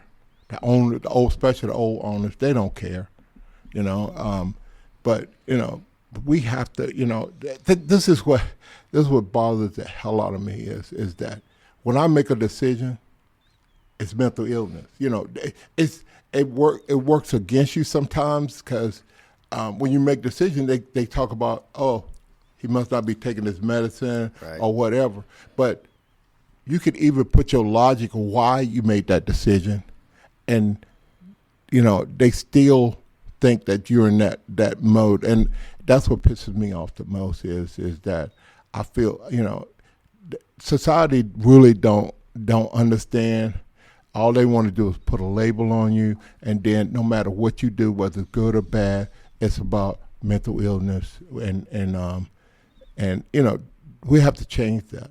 We have to change that. We have to let people understand that we're all going through something. Right. Well, we're all going through adversity, and then I do want to talk to both of y'all about the power of failure, because trying something and failing at it, that's okay. It can't define it, ruin you, but some people won't try certain things because out of fear of failing. Yeah, you can't be afraid to. You can't be afraid to fail. To fail. I mean, it's one of the things. Everyone's going to fail at some point. I feel, and when you fail, you just don't want to fail again. I don't like failing. I don't like that feeling of failing. So I'm going to grind and do everything I need to do to be better and never feel that feeling again. But you can't be afraid in a position like this to think outside the box and do something different. And if it doesn't work, then you readjust and you come back and do it better. There's so many coaches, so many chiefs, leaders that they don't like going out on a limb to make decisions. They just want to stay status quo because it's all, the phrase, that's the way we've always done it. Yeah. I can't stand that. I'm not that guy. I know you're not. For me, if I fail, I'm gonna fall forward. I'm still gonna gain ground. I'm not gonna let adversity grab a hold to me. That's what people let a little adversity destroy them because they can't move forward. It paralyzes them. The moment you say, hey, look, this is wrong, A, B, and C, instead of them looking at criticism, Bill Walsh used to tell me criticism is just like beef jerky. It's tough, it's hard to chew, but you need it. You got all the minerals in it, and you need it. And I took that to heart. So every day when I walk, even for the games or practice, at the front door, I step on my ego. Because if I bring my ego into the locker room, then guess what? I'm in charge of me. I'm in charge of my life. But when I step on my ego, I'm able to come in and not try to step on other people, or other people can't step on me, because I don't care. Because your ego is what causes you to want to fight. It causes you to shut down and feel powerless. I have a quote, another one from your book. The best coaches do not play the game for athletes. They prepare them, support them, challenge them, and then trust them to execute. Leadership works the same way. If people constantly feel micromanaged or distrusted, confidence eventually erodes. Man, somebody else wrote all that, man. I don't know if it came out that head, dog. Because, hey, boy, I'm taking. I'm gonna have to steal that book there, because that quote I'm taking that quote away from me. Yeah, I'll send you. Awesome. I'll send you the site where you can buy one. Awesome. I ain't buying it either. I know I'm gonna get that free one somewhere. See, people like him with all that money always want something free. But you know what? I'm gonna give you one. There we go. I'm gonna give you one. Hey, you know why I'm gonna give him one? Signed? I'm gonna sign it. Okay. I'm gonna give him one. Because I still got that poker trophy at my house. You see what I'm saying? Yeah. Look, you have to empower people. It comes down to empowerment. And Joe, we've talked about it many a times. My three words: motivate, inspire, and empower. And as we continue to do that on the department, we're going to continue to build leaders. And I know we talked about, and you asked me to think about it for a second. So I thought about it. Three things. Let's talk about motivate. I started thinking about who's the person that motivated me the most. And I'm going to go with my dad on that. I sat there and I watched my dad, and most of you that listen knows the story. I don't know my biological dad, but my dad who raised me is my dad, right? I look back at this man's career. He worked over 30 years, and he called in sick 3 days. Like, that's straight motivation. There's so many things he's done as a dad, as a parent, that motivated me to be the very best that I could be. So one of the things is I never wanted to mess up his name, because he gave me his name at the age of 7. I got his name. So I was never going to mess that up. And so he motivated me to do that. Started thinking, who inspired me the most? My junior college baseball coach, Benny Calloway. And the way he did it is he looked at the players with certain talents. And the thing that I noticed most from him is he treated each player differently. He looked at what he needed to do to get the most out of each player. And as I was watching that, one player he might kick in the butt, one he might yell at, one he would tap on the shoulder, and the other he just smile at and clap his hand. But he was bringing each player up. He inspired each player in a different way to be the very best that they can be.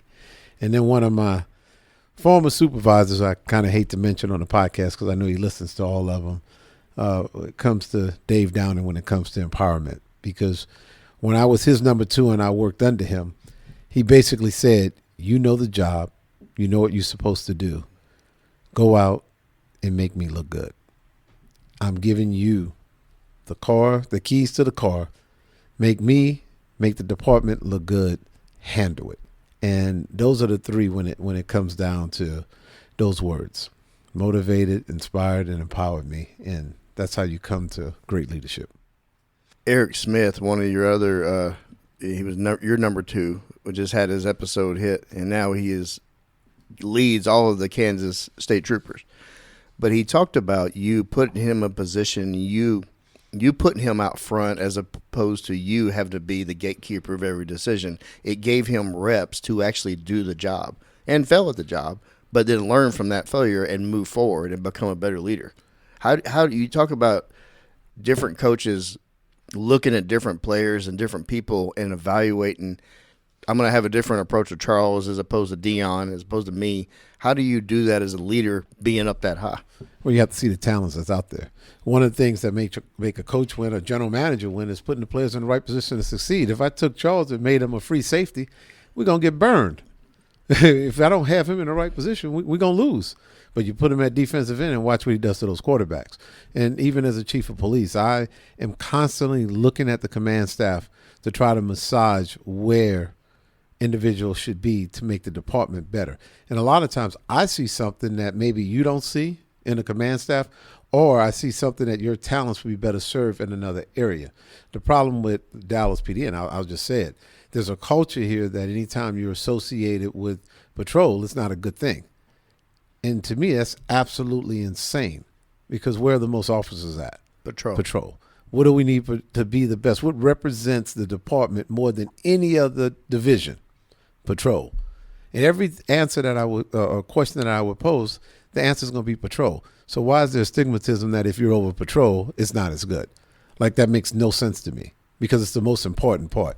So as a chief, as a general manager, you have to put the right people in the right positions to succeed and to make us better. But as a leader, do you also look at, you talk about, you don't want to put Charles as a cornerback, but you look at some leaders and you evaluate them and then go, I don't think they'll be good, like say it over investigative, but they will be great in SWAT, over SWAT. Do you take that approach? Absolutely. Okay. I'm looking at that. And here's that's 100%. I do that. And that's what I try to do to make the department better. Nor do I believe we should have one-trick ponies in the department, especially when you're coming up as a major and a 1-star, and even at the lieutenant rank. You want to diversify your background and experience, so then we can put you in a better position to succeed for the city and yourself and the department. So it's very important to diversify, also have different experience, and then it's for me to look down and say, what is that person going to be best at for the city and the department to excel? I got a question for you, Chief. Yes, sir. So what happens when you have that person that you feel like doesn't fit any role in that you have? Do you feel like, okay, I need to keep them around, or you just go ahead and let them understand that that weakness cannot be overcome? Look, a lot of times you want to mentor them, but as a leader, you have to have tough conversations. And the tough conversations are not liked, but you have to bring them in and say, this is the areas that I see you should improve in. This is the areas I feel you can improve in. And if you're willing to improve, you can stay here. If you're not willing to improve, then I'm going to have to move you to a different position, or we'll have to look at possibly demotion. But my first job as a coach and a leader is to try to get you to where you need to be, to where you can perform. And I need to give you the tools to do that. And I think a lot of the tools is, who do you want on your team to help you succeed? And well, you gonna let me get someone? Yeah, help me understand what do you need in your team, on your team, to succeed. Then if you still don't succeed with the members you want, it's gonna be easy for me to yank you away from there. Is that how you approach like a toxic leadership, or just honestly, they're just cancers? Toxic leadership can ruin the whole team. Yeah, it can, and it's something that even 15 months, going on 16 months in, I'm still looking at certain areas to try to figure out, hey, what part of this can I trim off? What part of this can I cut off? And I'm still moving people around. And I know it's DPD culture where people don't like getting moved around. Well, as long as I'm the chief here, people are going to get moved around because I'm figuring out how we're going to be better as a department. Figuring out what the best fit is. That's it. You want to put that round peg into a round circle. I got another question for you, Chief. You only had one, but go ahead. Because when I got traded here, I was going to a team, and I left my team. Okay, so when I got here, I knew that some of the guys, I'm gonna take somebody's job, and so how are guys gonna perceive me when I come in, because I'm coming into their house now, but yet I have the power. So when you got here, was that hard? Was that something hard to overcome, or did you come in with a mindset that I'm going to give everybody a chance? I came in, I'm going to give everybody a chance, but I understood when I got here from day one, a lot of them will not tell me the truth now. They didn't want to see me coming because I was coming from the federal government. So they would have much preferred to see someone else. So my thing was, hey, look, I'm going to treat everybody fairly, and I'm going to give everyone an opportunity to succeed. And if you give me the same and give us time, we're going to be the #1 police department in the United States. And I think we're trending and going in that direction right now. I like that. I got another quote. Anybody can appear confident when momentum is positive, morale is high, and outcomes are favorable. The real test of leadership usually arrives when teams are struggling, confidence is shaken, criticism increases, and adversity begins testing the emotional stability of everybody involved. David Downing always describes you as calm under pressure, and you never raise your voice, and that's when you're at your best, is when things are bad. That's when you have to perform. It's kind of like what Charles said earlier. When the fireworks come out, that's when he performs. When he's up against a wall, that's when he performs. That's what a coach and a leader has to do. When it's stressful times, you have to be that calm where everyone looks at you and says, you know what, our leader got this, and I'm going to get behind him and follow him. Because if you're panicking and falling apart, everyone else is going to panic right. and fall apart. Right. So, yeah, I remain calm 99% of most situations. I can keep the same demeanor. Now, inside, might be feeling something different, but what you're going to see outward is the same demeanor. And even inside, it's going to be calm enough for me to make the proper, correct decision at that moment. You know, when I played, I'll say 85% of the players that I played with were uninspired. And then I would say you have 10% inspired. But then that last 5%, you don't have to count. You don't have to worry about them. They will go out and ball no matter what.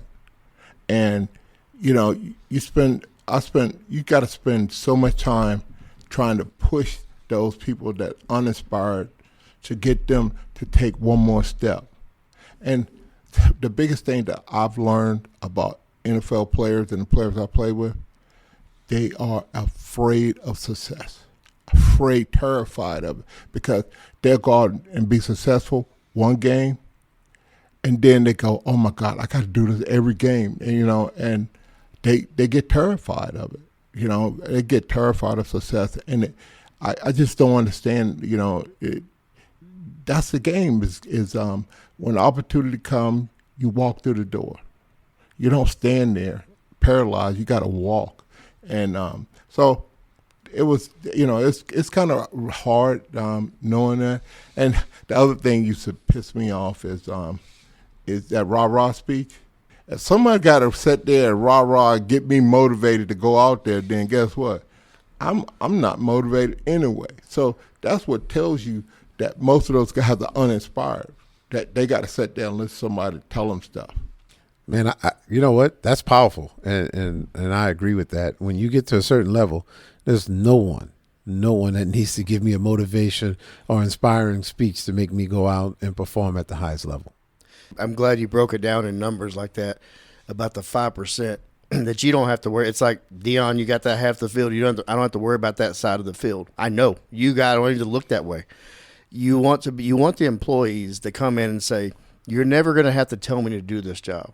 I'm going to do my job, and then I'm going to find the best way to do it. I want to make everybody look good here. I want it to, because that's what we need to succeed.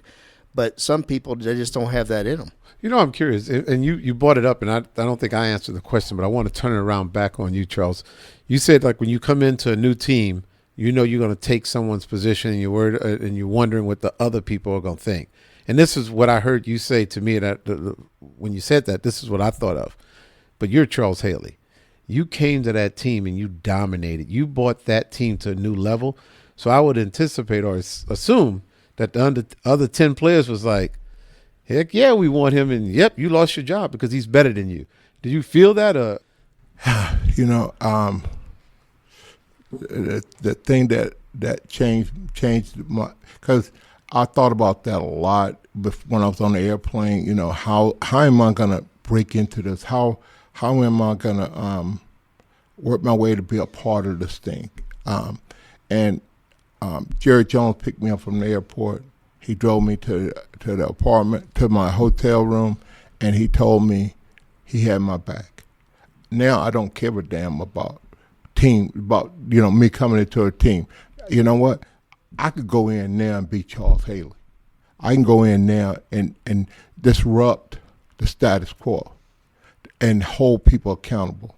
You know, Jimmy was the head coach off the field. I was the head coach on the field. My words, guys, they get all frantic and stuff. I pop them in the balls right there on the field. Hey, you're gonna listen to me, but that's just a professional athlete type thing. Now, with my teammates and stuff, I tell them, you know what, I'm Charlemagne. We don't have nobody's higher. We're all around the round table. We're all equal. But you're only going to stay around the round table as long as you're pulling your weight. And, and when you get people around 20-some years, 15 years, hey, they just go through the motions. And you need, I believe in happy chaos.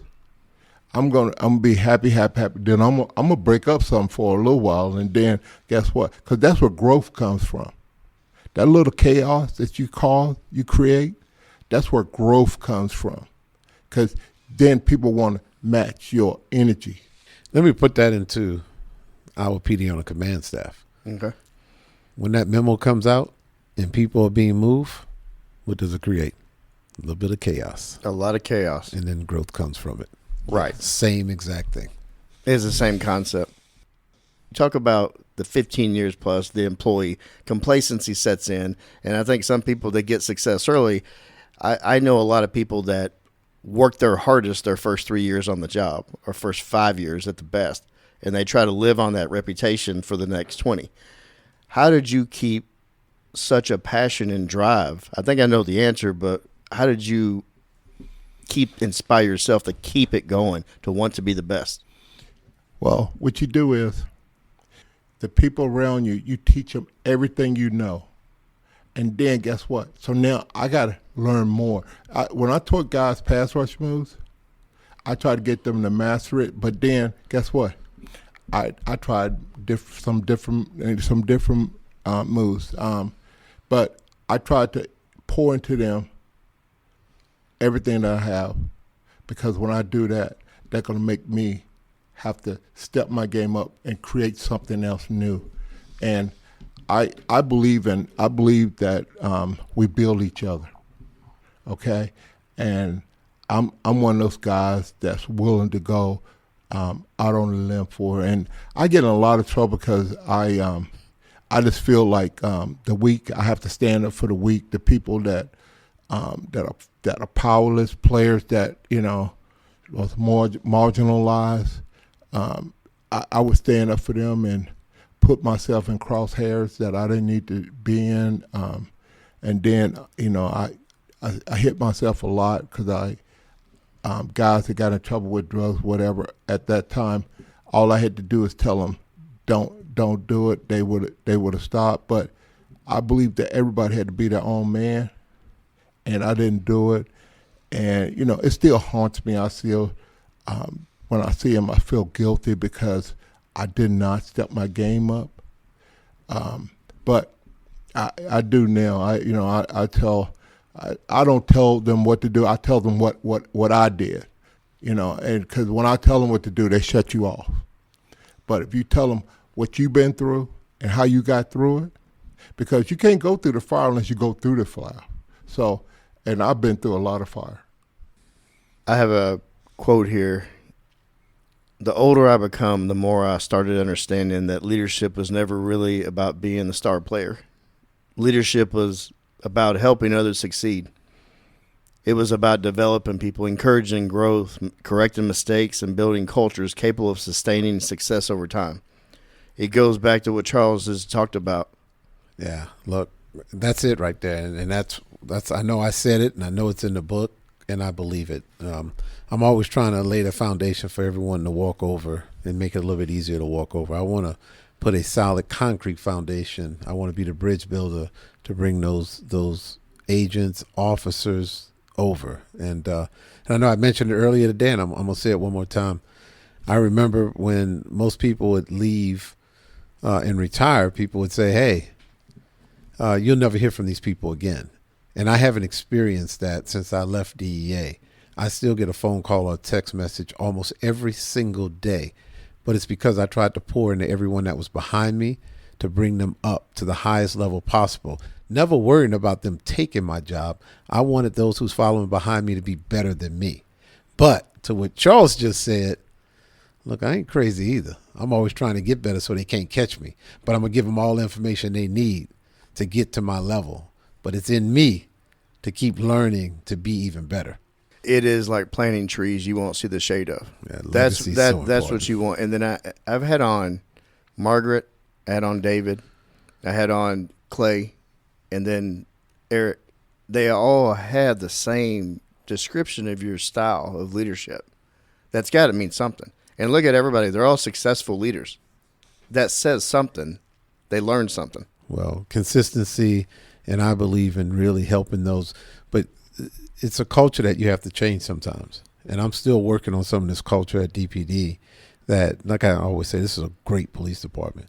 And I'm here to add a little salt and pepper into it to make it even better. But I have to break down some of these walls to let people know, hey, I'm really doing this to make you better. And it's not easy, especially coming from the outside, but it is getting easier. And I think we're starting to see some of those results. Chief, I got another question for you. What do you do with the people that never want to make a decision? They always want to push it up to you. They never want to make a decision. They want to never be held accountable for their action. Because those are people, it just drives me crazy. So what do you do? What is your method? Yeah, so most of those people who don't want to make decisions, they're afraid to make decisions because they don't want to fail. And when they fail, they're afraid that someone else is going to talk bad about them. So ultimately what that comes to is a lack of confidence. It comes with a lack of confidence while they're afraid to make decisions and they won't make decisions. So again, one thing that I'm not afraid to have a tough conversation. I will bring you in and sit down and tell you, if you want to continue on the command staff and do this, you have to make better decisions and you have to make a decision. And here's the thing. If you make a wrong decision, I'm still going to have your back. Now, I'm going to sit down and tell you made the wrong darn decision. But I'm going to have your back and we're going to figure out how to get through it. But if you make no decision at all, I really have no use for you. Because now it's coming up to my desk and now I have to figure it out and I can't do what I need to be doing. Yeah, hey, those are words of wisdom. Well, making no decision is worse than making a bad decision in some cases. Agreed. But I'm glad you asked that because that was on my list to ask. It was not on your list. You were sitting there lying, man. Come on, bro. Hey. I thought of it. Yeah, why is he turning red right now? Yeah, I want to know why he's turning It. red. It ain't on your list because I can read. I wish they had a camera on you right now, Joe. You are so red. I think. Are you afraid of Charles? Yeah, look at the man. Look at those Hey, hands. dog. No, Have you I noticed wa- these hands? No, I shook it. Man, yeah. he hits the freaking table and the whole table shakes. I know. I'm looking at all the bumps I got to take out of when I edit. No, All the what? the bumps. What is the bumps? When you hit Whenever your you hit hands the on the table- table, this whole thing For shakes. real? Them gigantic hands. Yeah. Okay. Well, I'm gonna ask you this now that this is one of these. Always wanted to ask Charles Haley. What is the toughest offensive lineman you went against? Jackie Slater and Anthony Munoz. And the reason why they were technicians and they didn't need help to block me. That, to me, that's what a dog is. You know, a dog don't need help. It's like when I went to James Madison my first year, my mom drove me up. I'd never been over 30 minutes from my house, so she had a 3-hour drive. And we got there, and we went in, and my mom started fixing the bed and stuff. I went out there and got my Foot Locker, but on the way up the road, my mom was slapping me, man. You know, and we stopped for gas. I got in the back seat because but she was reading me the riot act. So when I get there, I go to Foot Locker and I go back in the room. My mom goes out. I thought she was getting something. Come back, she left. And back then we didn't have a phone in the house. And so she left. And so I go down to D Hall because I got 4 brothers. And I didn't know D Hall had all that food. So I'm standing there 30 minutes, and then the seniors come down. And then they start telling me get in the back of the line and all this stuff. They called me out of my name. So I turned around, balled them up. And I looked at them porch dogs. Because if they were real dogs, they would have took me out of line. And so I went in, I sat there and I ate, but it just, something in my head just was mad. And so I went to the trash can and got spaghetti, and I did all kind of crap in that thing. And I went over there and took them trays and threw it all over them. They jumped up, telling me, bruh, and the thing that always bothers me about that whole thing is that, when you treat people bad, expect bad things. But when you treat people with dignity and with respect, there's nothing that the two of us can do that we can't overcome. And so I like technicians. I like people that take charge of their life, that's not afraid. I'll step on a mine, but you know what? I also gonna figure out how to disarm it. I'm not gonna just sit there and wait for anybody to make my decision or give me my standards of excellence. Well, the great Jackie Slater and Anthony Munoz for the Bengals. Right. He played in the first Super Bowl win, right?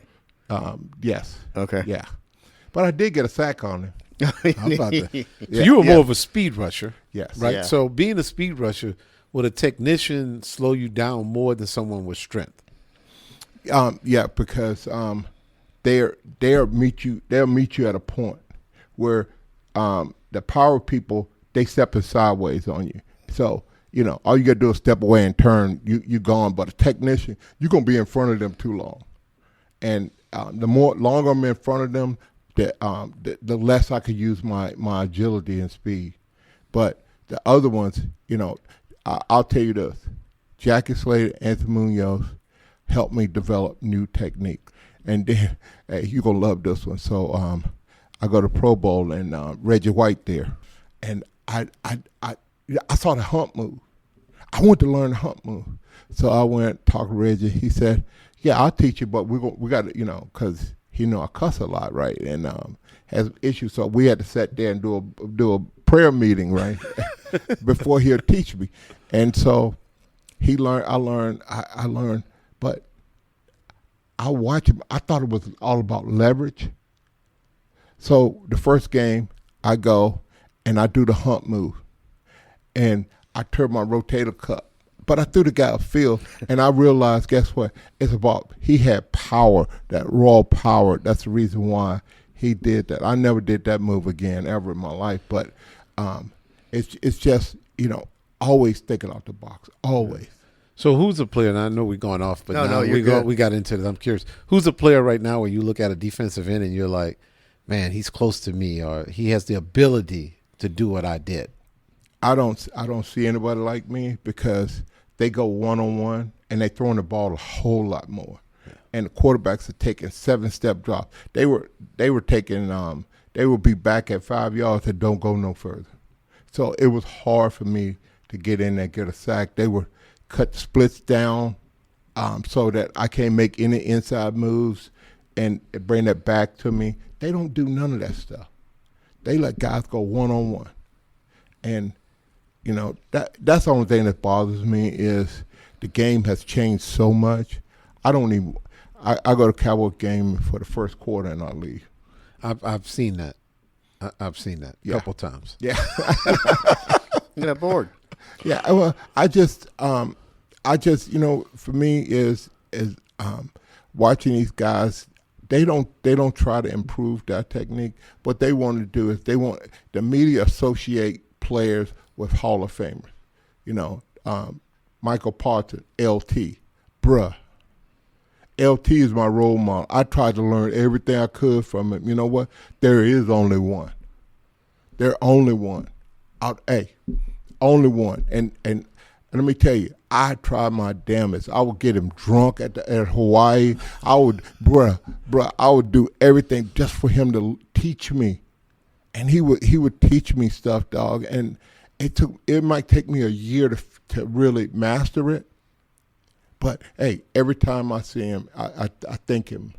I thank him, and I give him a hug because he gave me a lot of wisdom, and he taught me how to be a professional. Well, Ricky Jackson was my man during your era.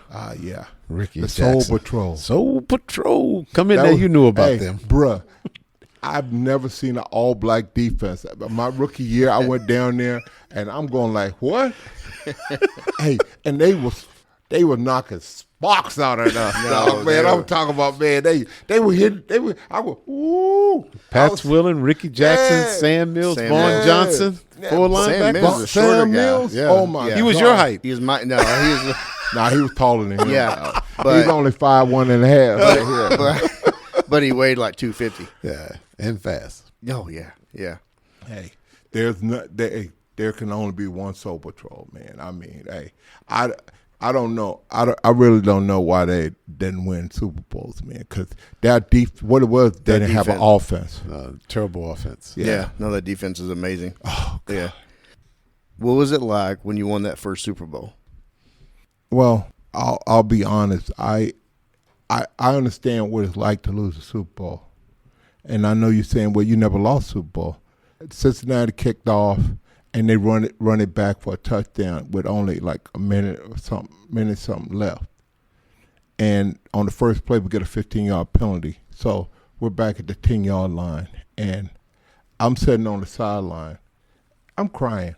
I'm not gonna lie to you. I'm crying, going, God, why did you bring me here to lose?